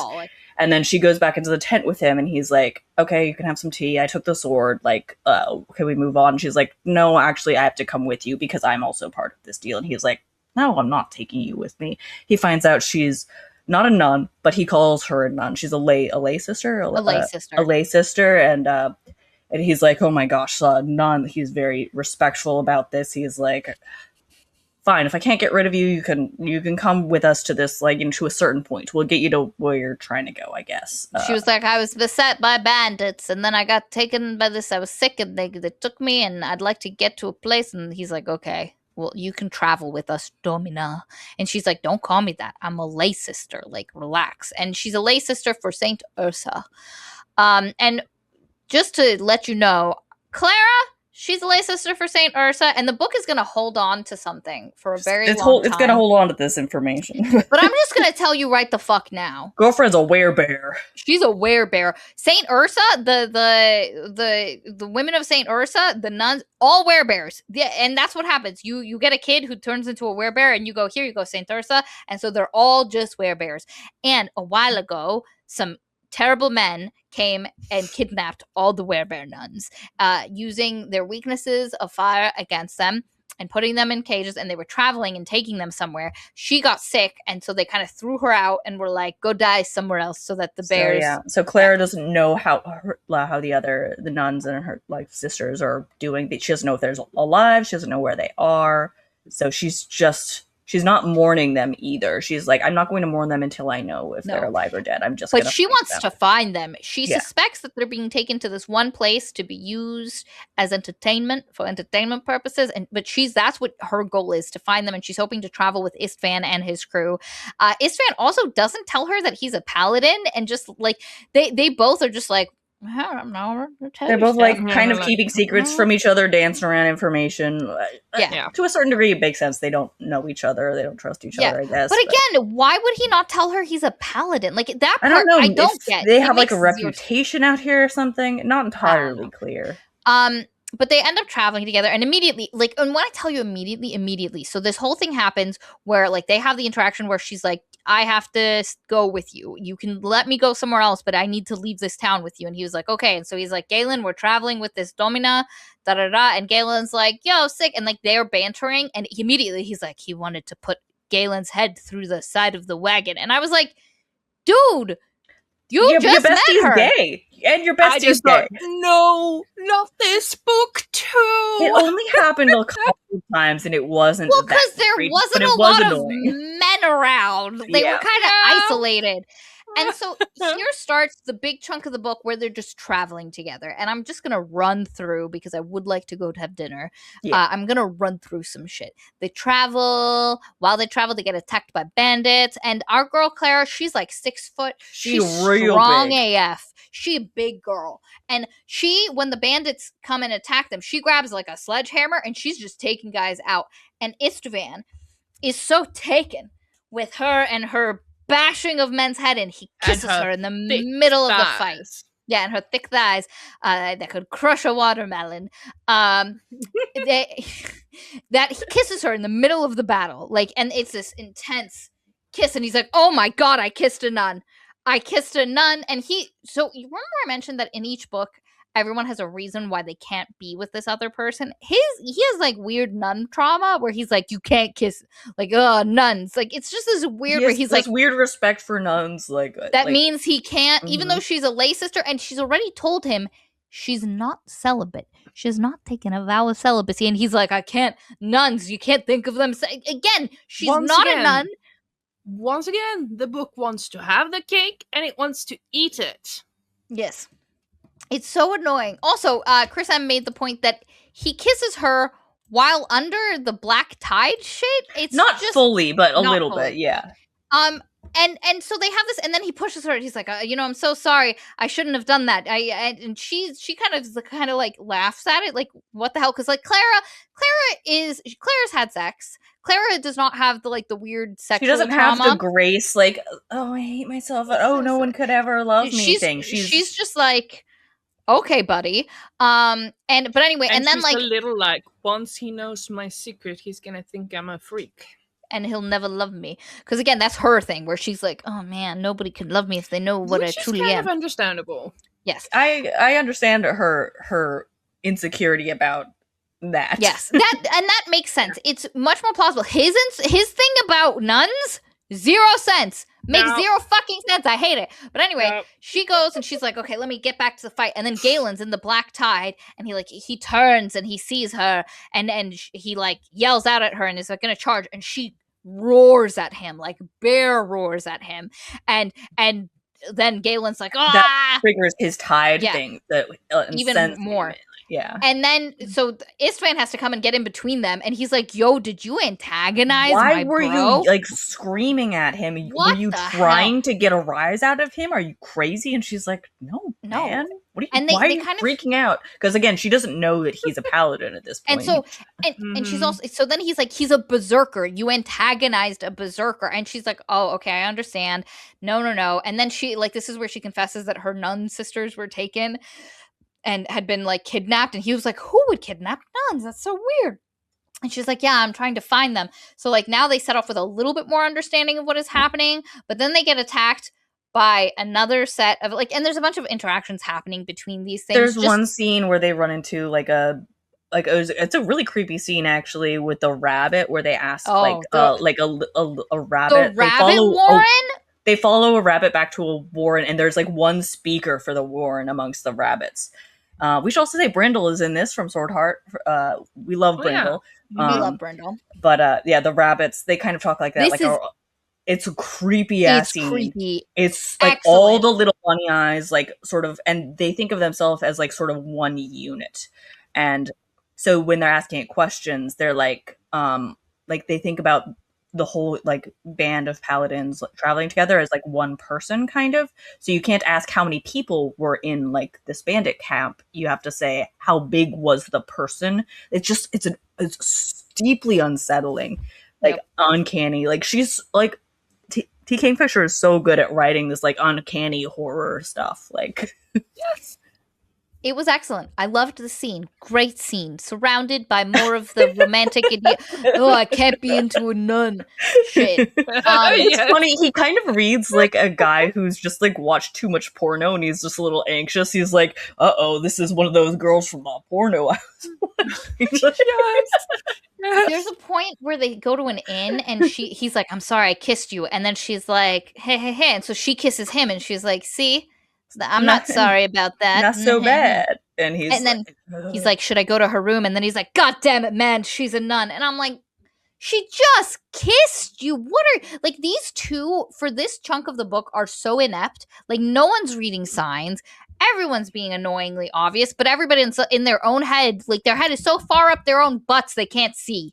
Yeah. And the next big thing that happens after this is the people that when they were in this inn, she was like, hey, I'm a nun. My nun sisters were taken. Have you seen? And they were like, oh my God, actually, yeah, there was a covered wagon. They said they were plague victims. We let them stay the night. We gave them supplies. I'm so sorry. And there's this guy in the pub who in the back who's paying attention a little too much. And our girl is like, that's weird. I wonder what the fuck that's about. And then the next day they get beset upon by not bandits, but by the people who attacked and took her sisters. And they're like, we knew one of you got away. We're going to take you. And they're like, what's happening? And then she like bears out. And it's so funny the way it's written where like Istvan was like... He looks away for a second. He thinks he sees something out of the corner of his eye. And then he's like, a bear landed on Clara. And her clothes are in a pile underneath it.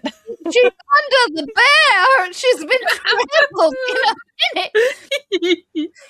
Anyway, the guys fuck off because they were on horses, and their horses are like, not today. And they end up killing someone. Like I think but anyway, they're like, oh shit, she's a bear, and she's like, yeah.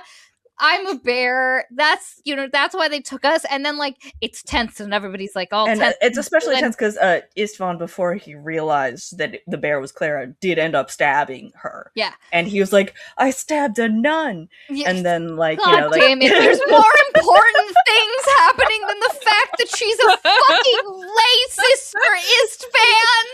Get your head out your ass, bro! But then like Galen makes a funny little joke. Yeah. Then, like everything's tense and they're like, oh, and then Galen's like, oh, that's how you got the truffles, because there's this whole thing about how do you find truffles if you don't have pigs, and she's like, he's like, you're a bear, and it diffuses the situation and they're able to process themselves. I thought it was kind of a charming scene, honestly. Yes, this is a cute scene. I like this scene. And then she's like, I have to go. They're gonna come back. They're gonna look for me. I'm fucking off. I'm out of here. I'm outie 5,000. And he's like, I can't let you go, Domina.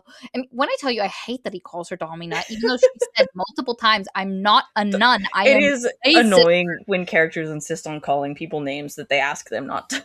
Yes. Yeah. And he's like, Domina, I cannot let you go. I will, and she's like, you guys are moving too slow. They're gonna come back. And he's like, so I will go with you. We shall go ourselves. We'll do that. And then Galen's like, okay, well, I'm gonna continue taking this guy. We'll go. Bye, guys. We'll see you later. And so they head off, and she's like, I'm gonna bear out because she doesn't have shoes and her feet hurt. And so like she's going, and he has to like follow behind her. And then at some point, she's like, get on my back, and like they have to. A bear has to mime, get on my back, and they find a cave, and then like the guys are looking for them again, and the guys who are hunting for her kind of find their cave, and like they go out. She bears out and she bites one of the guys' heads off, and Istvan is like, it's a really funny because in this moment he's like, well, I was really turned on when I saw her bashing people with a hammer, but I'm not that turned on watching her bite people's face off. Because like while they were in the cave, things were getting hot and steamy. Like something was about to happen, and then she bites a man's face off, and he's like, I might have to pause for a second. Which, but legitimately, like, this is like the middle of a fight, and he's like, oh, man, stop thinking with your cock. And I'm just like, buddy, come on. Come on. It's a bit generous to call what you're doing thinking. Yes. Chris M makes the point, or nope, the manufactured reasons to keep them apart are strong with this one. It is. So after this point, he's like, you know, she's been going through so much, and she's like, once he saw me eat a man's face, he can't even stand to look at me, and the two of them are really awkward, and they end up joining a kind of a snake oil salesman. Yeah, a guy. His name is Doc Martin. Martin? It's not Doc Martin. It's Doc. It's not Doc Martin. Doc something. It starts with an M. He's a good-natured guy, and he sells tonics and tinctures to help you feel better. And it's him and his granddaughter kind of out and about doing this stuff, and they kind of like glomp on and travel with them. The granddaughter's like, her name's Tali, and she's like, wow, Istvan's kind of hot. And then like he'll be like, yeah, one time we were dealing and there was demons, and she'll be like, you fought demons? Wow. I enjoy these interactions quite a bit, and what I will say is that, like, I enjoy how there's a tiny bit of jealousy from Clara, but it's not obnoxious, and, like, Tali is not, like, made out into this villainous character at all. She's just a likable woman who has a crush on a guy. Like, I enjoy their interactions quite a bit. I didn't like was I hate those moments where somebody who is into someone else is like, oh yeah, you should go, like, they do the thing opposite of the thing they want for some reason. So like Tali is into Istvan's, and she keeps being like, let me clean your clothes, and Istvan's like, no, I got this, and he goes down to the river to clean his clothes, and she's like, our girl Clara sees Tali go down to the river, and she's like, you know, she's very pretty. Istvan's a young, you know, he's a virile guy, you know, that's good for them. That should be. And like, she's just sitting there being like butthurt kind of about like this thing. And she assumes that they're going to sleep together. And Istvan's like, nope. And then when Istvan comes back and obviously hasn't slept with Tali, she's like, why didn't you sleep with? And I'm like, girl, shut up. That's so weird. That's Sometimes so weird. People have other things to do. It didn't bother me that much. I feel like she was trying to prove to herself that, like, she wasn't interested in him a little bit, and she was like, oh no, I do care. Like, it wasn't that egregious to me. It's not terrible, and it does mainly read as funny. And I will say, these two and these smaller interactions are so much better than anything Grace and Steven even remotely climb to. Yeah. It is, but it does for me, and I think for Elin as well, correct me if I'm wrong, it still has that where, like, they feel very juvenile. They feel young for their age. Neither of them can stop thinking about the other person in inappropriate moments. And again, they keep doing the, no, stop. I've got to stop thinking like that thing. Like, one more time. I agree that it is stupid. I agree. To empirical evidence. Like, yes. They make out and then they're like, oh no, he thinks I'm a hairy freak. And it's like, but you're just made 5 out minutes ago. Okay. Yeah. Like, everybody's refusing the evidence in front of them. And there's this point where he's like, they travel with the snake oil guy, and he does like some shows. And Clara eventually is like, you know, are you poisoning? Like, what is it? And he's like, no. It's like ginger and some like willow bark. It'll help with the headache. But like, and some of it is like really strong alcohol. It's really strong alcohol. Like, you can't drink a bottle. But anyway, and then at this one point, Istvan is talking to the old guy, and he's like, buddy, you're in love with that girl, and like she likes you, and you need to tell her. Like you're assuming she knows what's happening in your head, and she's not a fucking mind reader. And Istvan's like, oh my god, you're right. Wow, I've been assuming she knew the whole time, and she was just choosing not to kiss me, like jump my bones. But you're right. I have been quite confusing. And I'm like, I wanted to reach into this book and throttle his muscular fucking throat. You fucking idiots. Istvan. And I was just like, I just want a side character to do something else than give romantic advice, please. Every character in every side character in both these books functions until we get to the last 40%. Functions to help, because Bear Tongue also pushes Steven towards Grace. Yeah. Every other character ships it. Yeah. Unless they're a Knoll. Yes. Mm-hmm. And you know that Noel is smelling things that should not be smelled. No. Poor Noel. Poor Brindle. Poor fucking Brindle. He's been here before. Yeah. Yeah, he's like, not again. So they, like, he starts trying to be more overt to her, but, like, they end up getting to the city that they're going to that has the big stadium that they do, like, gladiatorial fights and stuff like that. And they're like, we have to, but step one, go to the White Rat, see if they know anything. So they go to the White Rat and they tell them, hey, this girl is a bear and she's from a bear nun convent and the other bear nuns have been stolen. Are they here? And they're like, actually, we did hear that one of the Sea Lords, one of the Sea Lords, there's this one Sea Lord who has these Draugoss and they're undefeated. And we did hear that this other Sea Lord brought in like some people that they think is going to defeat the Draugoss. And they're like, oh yeah, those are our sisters. And they're like, we'll look into that for you. And then Steven's like, but also, or not Steven, Istvan's like, but also I need to tell you about the Smooth You're doing Men. the opposite. That's so funny. I am. It's so fucking annoying. I hate it. Istvan's like, I need to tell you about these Smooth Men. And they're like, oh shit, we'll look into that too. Crazy wild time. And they end up putting him in a safe house that used to be a ship. And there's a weird guy there who has amphibians. And the two very tall people are struggling with the short doors. And the book's going to make that joke a lot.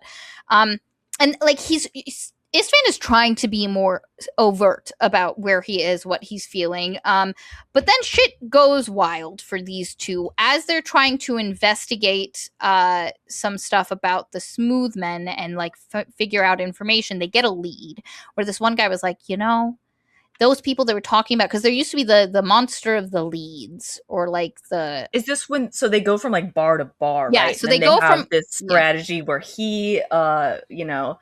kind of like challenges like drunk guys at the bar, like saying he knows something and then waits for other people to come around and talk about it. And then Claire goes into the corner, sits down with some women and is like, what about those guys? And then the women gossip with her. So they get like little snippets of gossip. Because the old man that they traveled with and his granddaughter let them know that there was a bunch of weird murders a couple years back that they called like the monster of the Leads or something. And so they're doing this whole thing, going from bar to bar to try to get information and see if anybody knows anything. After one of the bars, and these two are getting a little sloppy at this point because they keep like neither of them drink a lot, and there's a bunch of jokes about what beach plum apparently. Oh that my sucks. Fucking god! Kingfisher loves to just like run a joke into the ground, into the ground. Yes. But then. After one of the bars, this one guy comes out and he was like, hey guys, those guys, none of them know what they're talking about. I saw the monster. Those guys don't know. And they were like, describe it. And they were like, well, I was chilling out one day and then there was this weird goat thing and it had a pottery head on its back. And we forgot to say this earlier, but like the Smooth Men, they have like a neck with a pointy bit and they stab their heads into the necks of the people. But this one was just riding on a goat's back, and he was like, it was super weird. It's like and they a were loose head. Yeah, a loose head just on its back. And they were like, holy shit. And he was like, yeah, it was really weird. It's on the by where all the pottery studios are, because they use the mud from the river. And then they were like, is there someone who lives there who does pottery? And then there was like, yeah, the old guy Stasis. He's real weird. He's like not slow, but like he's kind of slow. And they were like, we'll go visit this stasis. I liked this scene a lot. It's excellent. Yeah. This point of the book on, but outside of the weird romantic bits, very interesting and good to read. This was so fucking creepy. They go in, and this guy is like confused why they're there, but he's like, oh, he must have sent you. Come in, have some tea. And he keeps like starting making them tea. Like he keeps forgetting what he's doing. And then at one point he turns and he looks at them and he's like, did you give me your names? And they were like, yes, you just don't remember. We'll tell you later. We'll remind you later. And they were basically like, what do you know about this? Like, and because he's like, he obviously has something to hide. There's something sitting on his soul. And basically he confesses his story, which is he's a Geppetto. He's a Geppetto. He loved making things in clay, but people generally wanted him to make cups and practical stuff. But one day he was like, I'm gonna make a busk. I'm gonna make a head of something. I'm gonna make a bust and it'll be beautiful. And he poured all of his love and all of his time and he made this beautiful bust. And then the bust came to life and spoke to him. But the bust wanted more. He wanted movement. He wanted companionship. And the bust took a chunk out of his head. Literally like bit a chunk out of his head, because despite him making this bust, the bust had weird teeth that he didn't put there. Yeah, the potter's like, I didn't carve teeth. It just had them. It just happened. And like when he describes having his creation bite the side of his head, he's like, I didn't blame him. He didn't know it was wrong. I loved him. He thought like, I was clay. Him. He thought that it could just be fixed.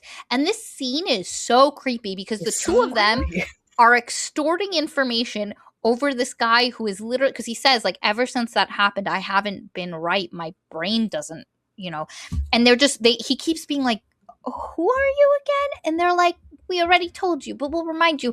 And like Steven's using, or not, jeez, I'm doing it now too. Istvan is using his paladin voice on this guy, like the calm paladin voice, like the way you would talk to someone who, like, with a gun, who you're trying to talk down, like. And he's telling them, and he's like, but he wanted like companionship. He wanted to move, and he realized that he could attach himself, because I think someone, like, what was it? They ended up with like a dead body, and he was able to attach himself to the dead body and make the dead body move. Yeah, they tried clay bodies a lot, and they tried this like part is everything. So interesting. And then at one point during the conversation, I forget, but you look down at the Geppetto character, I forget his name, Stasis. You look at his hands, and his hands are made of clay. So you basically learned that he is a wonder worker who could manipulate clay, and only the stuff he made would come to life. And so eventually, like, there was this lady. But you also have to love it in order for it to come to life. Yes, you have to love it. There was, also I forgot, the lady who had, the first time they find out that he can make, he can take over bodies. So when he gets the chunk bitten out of his head and he is on the ground, his neighbor who keeps goats comes and helps him and takes care of him. And a while later, like, they attach the head to one of the goats and it is able to make a life. And then it comes back and it's like, look, I have a new body. And it was the woman who helped him and would bring him goat milk from time to time. And so, like, this guy just killed, and he's like, no, you can't be doing that. And then he's like, I'll just get dead bodies. We'll just do dead, like, from the graveyard. But then he wants friends. But the little Pinocchio is absolutely lying to him. Yes, like absolutely lying. And he's like, I want friends. You have to make me. So he starts trying to make more busts, but that are a little bit simpler, to make him friends. And he's able to breathe life into them, but they don't talk. And then he starts putting these heads into other bodies. And they basically just take advantage of this man and keep going back to him, and only he can do it. So eventually the bust decides, I'm just going to take your hands. And he takes his hands, and he uses his hands, but he can't make the magic work. And then they've effectively stopped the system, because with his clay hands, he cannot make the magic. So now they are literally just making molds of, because he was able to make molds that they are able to put slip inside and then cast to continue making the heads, but he can never create anything new. And the last mold he made wasn't right, and they're not sure what this means, but they're listening to this and they're like, oh shit. And they're like, we should kill this guy. If we kill him, his magic will probably stop working. But Istvan can't do it. He can't bring himself. He's like, this is a sad guy. He's got magic clay hands. And it would be murder in his eyes. He's like, this would be murder in a way that I've never quite done before. I always had the saint whispering in my ear telling me what is right and wrong.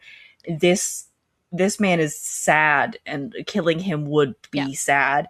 And Claire straight up offers, she's like, I'll do it. I'll do it. And he's like, let's get the white rat involved. They will know what to do. I want to highlight a couple thank of God. I was wanted to as well. Yeah. So Will makes the point, what the fuck is with Kingfisher? This is so much more interesting. It is. It is. Chris M says she tried to do horror and comedy and romance, but her balance and timing is absolute shit. It's absolute shit, yeah. December 3305 says this whole part of the plot should have been in the last book because it's so much more interesting. December says, in my opinion, she also drastically worse at writing romance. It's very weird when the least central part of the story is the best written. Chris M makes a point. If the romance would have been a subplot to all of this book would have been so much better. There's just no space. If we focused less on the weird, stupid pining of it all and just like focused on the plot of this book, it would have been way more interesting. Like in Nettle and Bone, just let the romance fade into the background a little bit. Way better. But T. Kingfisher like insists on making romance like the main focus of these books, and she's not doing a good job with it, unfortunately. Ursula, if you see this, take notes. We're helping you. Also, someone is upset that I didn't highlight their notes. So their things. So Will says cozy romance is such an incompatible genre with horror. They're working towards polar opposite emotional tones and conclusions, which they really are. This is so weird of a but it's interesting. Like at this point I was like, oh fuck yeah, where is this gonna go? Like, yeah, so good. I was like, I'm in. It was worth the first 60%. And it was just so creepy and so sad because this guy loved his creation so much, and he was just being taken advantage. And you can so sad being in a room with this guy because you just felt him like how much he loved this clay bust that he made, and how much this the man that the bust became just abused him. Like it's I was like, ooh, Kingfisher. Is this like there was a line in there that really like stabbed me where like the Potter was like, I don't understand why anyone has children. Like he just like lays it out in a really specific way, and I was like, ooh, ow. Like And so they decide to go to the White Rat and figure out, and the White Rat is like, we'll send someone, we'll go and we'll get him. They got a doctor who specializes in like psychology stuff and things like that. So they go, but oh no, the smooth men took stasis. They realized shit was going down and they took him, and we don't know where he is. But now we've figured out, the White Rat is like, we figured out what's happening with the nuns. They have been brought into the arena. They're going to fight the Draugos. And at this point, everybody's like, there's a necromancer, and the Draugos are just necromantic dead. And you immediately are like, the smooth men are going to be involved somehow. Which I'm like, yes, give me more smooth men. This is the best part. So then we have to do like where they have to sneak into the gladiatorial pit, find the nuns, and try get them out. And they do have sex before this. We can. Yes, they do. We don't have to talk about it. We don't need to. It happens. I liked this sex scene better than the sex scene in the other one. Linny's like, I skipped past it. Yeah, you did. Fair enough. You did. But basically they get into the stadium just fine, but getting out is the problem, and they have to go to like the beast pits, and there's like tigers and lions and snakes. I don't understand why they would have a giant boa constrictor. I can't imagine that they move maybe fast just to enough freak to be people out in the cages. Yeah, animal. It is such a bad pit animal. Like, I don't know why you would do that. But anyway, and she ends up finding her sisters, and she thinks she's going to get them out. But oh no, there was an animal keeper who was still in the tiger's cage. And he's like, you got to go in with them. I don't know how you got loose. Go in there. And Isvan, I know, right? Like, what was he doing in there? Like, The tiger is we're told this tiger's fucking crazy and he's just hanging out with the tiger. My dude, are you a wonder worker? Do you speak to animals? Do you have the spell talk to animals? So funny. Like, what I've is been watching happening? YouTube videos about what happens when the workers are in the tiger cages. And Istvan earlier, to help Clara, go and do what she needs to do, he is like, I'd like to fight in the pit, like put me in. And so he fights the Draugos and realizes that they're they're just the smooth men, but instead of having the heads are inside their chest cavity. So if you just poke them there and shatter you're good. And he kills a bunch of them, and then they're like, okay, we'll bring in more Draugos, and then we'll put them against you and nuns of Saint Ursa. And he's like, oh, they're gonna be so angry when they figure out the nuns are gone. Wow. But of course we know the nuns aren't gone. The nuns are here. So they come in and they're all naked, and they're like, you have to fight. And Claire's with them too now because she was put in the cage with her sisters. He's like, oh no, how'd this happen? And she's like, guys, we have to fight. And because they have specifically not transformed for the entertainment of other people. And she's like, you don't fight, you die. So they transform, but some of the bears are like skedaddle, survival instincts. They're trying to get out of here. So some of the bears die. They have this whole fight. He's in berserker mode, so he wants to fight the bears. The bears don't know he's a friend, so they want to fight him. But they end up like killing all of the Draugos. And they're taken back inside, and they're like, woohoo, wow, you guys did it. You're the champions. Woo. And he's like, why are you treating me like a king now when you were imprisoning me before? That's so weird. Yeah. And he's like, that's just part of the Colosseum life, baby. Now I'm going to give you sex and women and booze. If you win, you get stuff. And then Clara, he wants to help them get out, so he holds the main Sea Lord, and he's like, I got a hostage. Give me a way out of here, or I'll kill him. And then while everybody's like, I've never held anyone hostage before. I don't really know what I'm doing. And while everybody's distracted watching the Sea Lord being held hostage, Clara and the nuns escape through the animal quarter, and then she decides, okay, I'm just gonna release all the animals and make it fucking crazy in here. And it does, and it ends up going apeshit. They end up escaping. Most of the sisters get out, and they have to jump into the sea and swim as bears. And there's this there's a bunch of little things that happen here. And there's this one older nun who has an injured arm, who basically sacrifices herself so her and Istvan can get out of the situation. And right before they have to jump in the water, Istvan's like, I love you. And she's like, that's nice. Can we go? We have to leave now. And the thing that I have to say is the idea of this romance is that he has never had to be with someone that he didn't have to worry about his strength and accidentally hurting and holding back in some way. And Clara is so strong and so big that he doesn't have to worry about that. And he fucking loves that shit. And she likes, that he doesn't hate her because she's a bear. And so their romance works better in those ways because you kind of understand why these two like each other. They're it feels like it makes way more sense than Stephen and Grace, that's for sure. But the other thing that we have to mention that I haven't mentioned at all is Istvan is afraid of water, deep water. He's fine with a little creek, a little shallow river, but deep water he's out, and they have to swim in a giant lakey ocean thing. Well, before they go, we have a little standoff with the smooth men, right? Oh yeah, I forgot that. Please.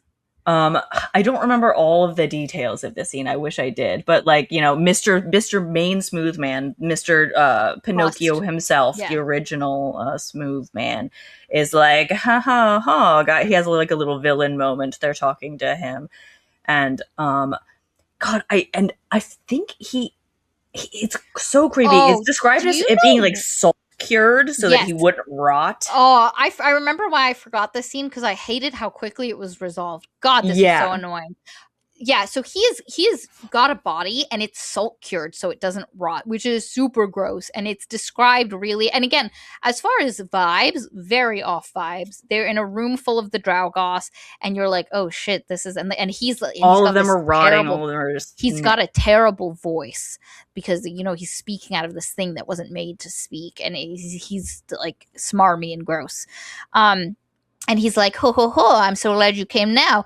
My Draugos are back together so I can fight you. And we've got some new ones. And then they have taken the 3 nuns that died, that they've put heads on them. So her sisters, like she has to fight her sister, so she freezes. She cannot fight them. And the older nun that they brought with them, also, like the two of them, just they're frozen. They cannot fight the body of their sisters. And his fan's like, oh shit, what are we gonna do? This is terrible. And then Stasis is there and he's like, no, my love, don't do this. This is bad. And the bust Pinocchio, we'll call him Pinocchio. Pinocchio's like, you're such a pathetic shit. You tell us not to do stuff and I do it anyway. Get it together. And then Istvan's like, you've been keeping him alive for the sake of your magic. And Geppetto's like, no, that's not true, is it? You wouldn't do that. And he was like, yes, that is. If you die, they all die. That's why he's been keeping you alive. And so Geppetto's like, yeet, and just throws himself on Istvan's sword. So you're like, you're primed for a battle and for shit to just go wild. There is like for a second like a question because Pinocchio is like no, I mean, like I don't know what's gonna happen if he dies, but then like, you know, it's quick to put like he's keeping him alive for this reason and this reason only. And yeah, it was a quick scene. Like there were a few moments that were really like yeesh, but yeah, I wish they had gone so much harder with the very visceral horror of their friends' bodies being puppeteered. Yeah, right. But see, we can't traumatize Clara too much because that would get in the and way. We can't traumatize Claire in the way that she sees Istvan like cutting down her sisters. So instead of actually having what should have been an intense battle before Stasis finally realizes he has to end this as he watches the horror, because that's what you're primed for. He just like before any amount of like, they don't even fight the Draugos. Like they're like, oh shit, there's even more here than before, and they've got these other 3. What are we gonna do? There was 20 of us before, now there's just 3. And then Stasis is like, oh, and like dead, you know, like, and everybody just goes, eh. Yeah, it's I know these books are trying to be romances instead of, you know, this interesting stuff, but you guys are 100% correct that it just, like, the romance is the worst part of every book. It makes me want to do, like, a rewrite of it, because, like, Paladin's Grace, like, it could have, if you focused on the mystery instead of the romance and, like, just completely, like, ditched all the stupid... Oh, these books could have... The bones of something really good is here. I think that's why, like, I can't bring myself to hate them despite all their flaws. Like, there's so much about, like, so many of the pieces I really, really like. Yep. This book has so many cool scenes. But. And then, Istvan, despite being afraid of water, gets strapped to the back of a bear and rides bear through the ocean to safety. They're freezing cold. And a surprise, Dr. Martin shows. It's not Dr. Martin. We'll call him Dr. Martin. The snake oil, the supplement seller guy shows back up and he's like, the White Rat told me. Why didn't you tell me you were affiliated with them? Let's go back and fix everything. And a whole bunch of like little things. Everything turns out fine. And he decides to go with Clara and be the bodyguard of the nunnery. Yeah, because love and happily ever after and stuff. Yeah, because they need protection while they rebuild and stuff. And that's the book, folks. That's it. These would both be so much better if the romance was not the main focus. And I say that as someone who loves a romance focus in a book. I really do. Like, the romances just aren't... They kind of suck. Yeah. And I think it's because the characters aren't characters enough for the romance to pop. Yeah. There is so little to build up that it just never takes off the ground. At a certain point, they are just, kind of like the tropes that T. Kingfisher likes, with like a new like sheet draped over top of them. Yeah, and Kingfisher is going like, oh, kissy, kissy, ooh, kissy, and rubs them against each other, and I'm like, I'm out. Playing with her paper dolls a little bit. And it's really interesting to me because I found that like Swordheart had a better balance, and I think part of it is like Swordheart didn't have as dark of other shit going on in the background, and like so it let itself be sort of a slice of life, sort of quirky, like it feels like Kingfisher wrote Swordheart and was like, we're great. And then she was gonna do like a cute romance here, and she just got derailed and by She was this time doing too much. Yeah. Yeah, and she's so established that she's turning into Stephen King, where she calls her editor and she goes, "I have a book for you," and they're like, "Does it have a plot?" She's like, "Maybe," and they're like, "Okay, I we'll actually print think it." these ones might be self-published, which would explain some things. That would explain so much. That's crazy. It's just so weird in retrospect, given what else I've read from her. The Geppetto Pinocchio thing is so good. A cool ingredient.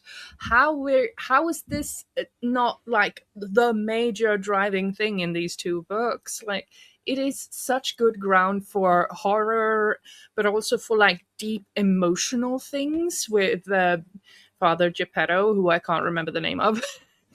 Like, there's so much there, and she could draw it out to be so sad as well, like really fateful. And that's the other thing why that climax, I think I mentally blocked it out, because it doesn't feel sad. Like, and Stasis's death is so quickly gotten over, and like nobody thinks about like this. Like, it's the kind of thing, like, I don't do a lot of horror. You guys know this. But one of my favorite shows that I've watched is The Haunting of Hill House. I find the emotional beats of that, and like the way the horror reflects the emotional trauma and issues of this family, so delicious and incredible. And you're right, Yelin, where had she really dove into that concept and expanded it, Stasis's death should have been tragic. And maybe we find out in the end that his monster did love him, but was selfish and didn't know how to love, and didn't have that in a and it's so just like this, the best part. And then the book's just like, shoop, we gotta go dive in the water, and you're like, yeah. And the thing is, I don't always hate it when T. Kingfisher does this thing, because she does this a lot in her books, where she has like a little window and she like kind of narrows the scope, and you just look at like a few side characters really closely, and you see something like painful and real and raw, and then you kind of shift the camera somewhere else. And a lot of the times I think it works really well. In these, it doesn't work because tonally she's asking you to make a huge shift, because you go from something like this to something like fluffy romance stupid. Yeah, it's too, but like in Metal and Bone with the puppet person, like that worked really well.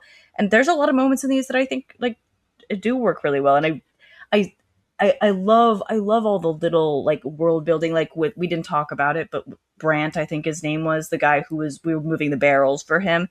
He had this whole thing where like these oak trees only grow in one specific grove, and like the acorns are really finicky, so he just plants acorns everywhere he goes. And when Clara and Istvan part ways, he gives her a bunch of acorns and like, please just plant these like everywhere, just if one takes, it'll be worth it.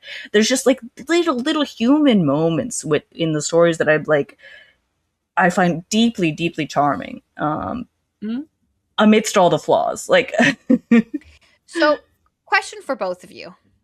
Do you want to read 3 and 4? I would be willing to, but I don't have to. How are you guys feeling?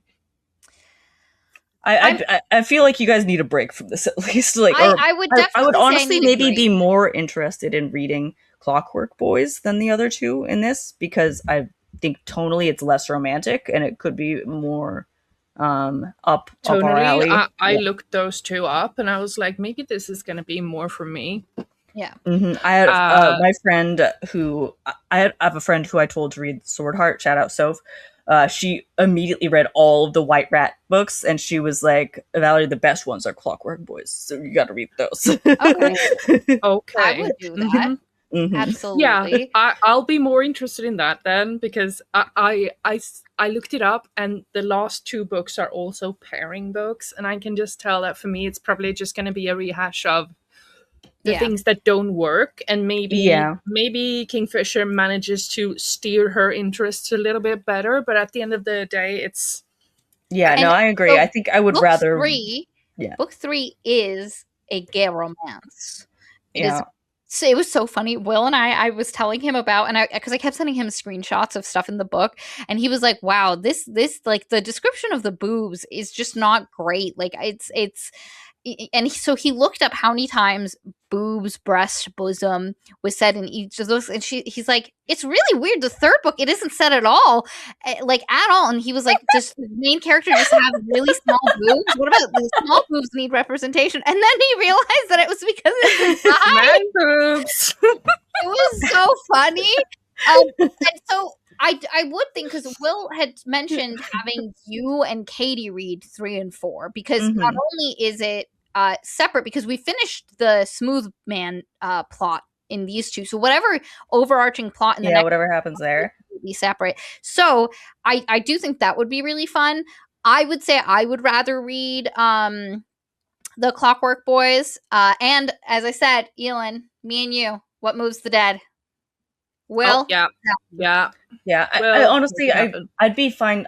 If I'm going to read the next two, I might take a little break, because it was just sort of a little bit exhausting with the romance tropes of Kingfisher. I'd rather go into Clockwork Boys or something a little different.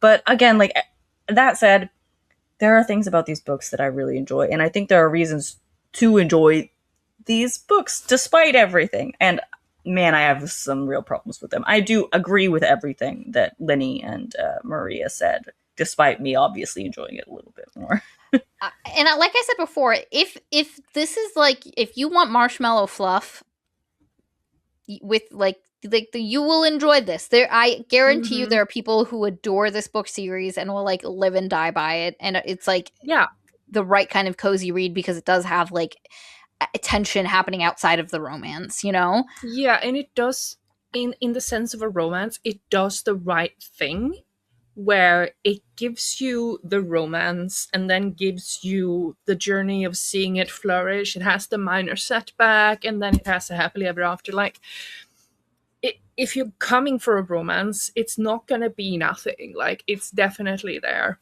Yeah. And if you're okay with the way the characters are, as far as like how they think about each other, you'll also probably enjoy it more. Yeah. We did. And then you get a lot of cool fantasy stuff on the side. The world building again in this universe, I adore so much. That's the main draw of this whole, like, this world that she's built for me. Kingfisher like the White Rat, so like, I love funny it. I love and it. Sometimes just so frustrating in that she always has these really good ingredients, and sometimes she just doesn't balance them in a way. I really honestly do think she just fucking vomited these books out. Like, I think she spat them out. She was like, "That was fun." Published. Yeah. But yeah, overall, you know, read them if you want. If not, listen to this. It's a good time. And also, go watch our Sword Heart video. It's really freaking funny. And I stand by Sword Heart. That's it's a masterpiece. I feel Sword Heart is the superior book here. It is. It is. Absolutely. Go read that one. And then maybe we'll read the sequel to Sword Heart and see how that goes. Hell yeah. All right. Okay. All right. Thanks for hanging, guys. Bye. Bye.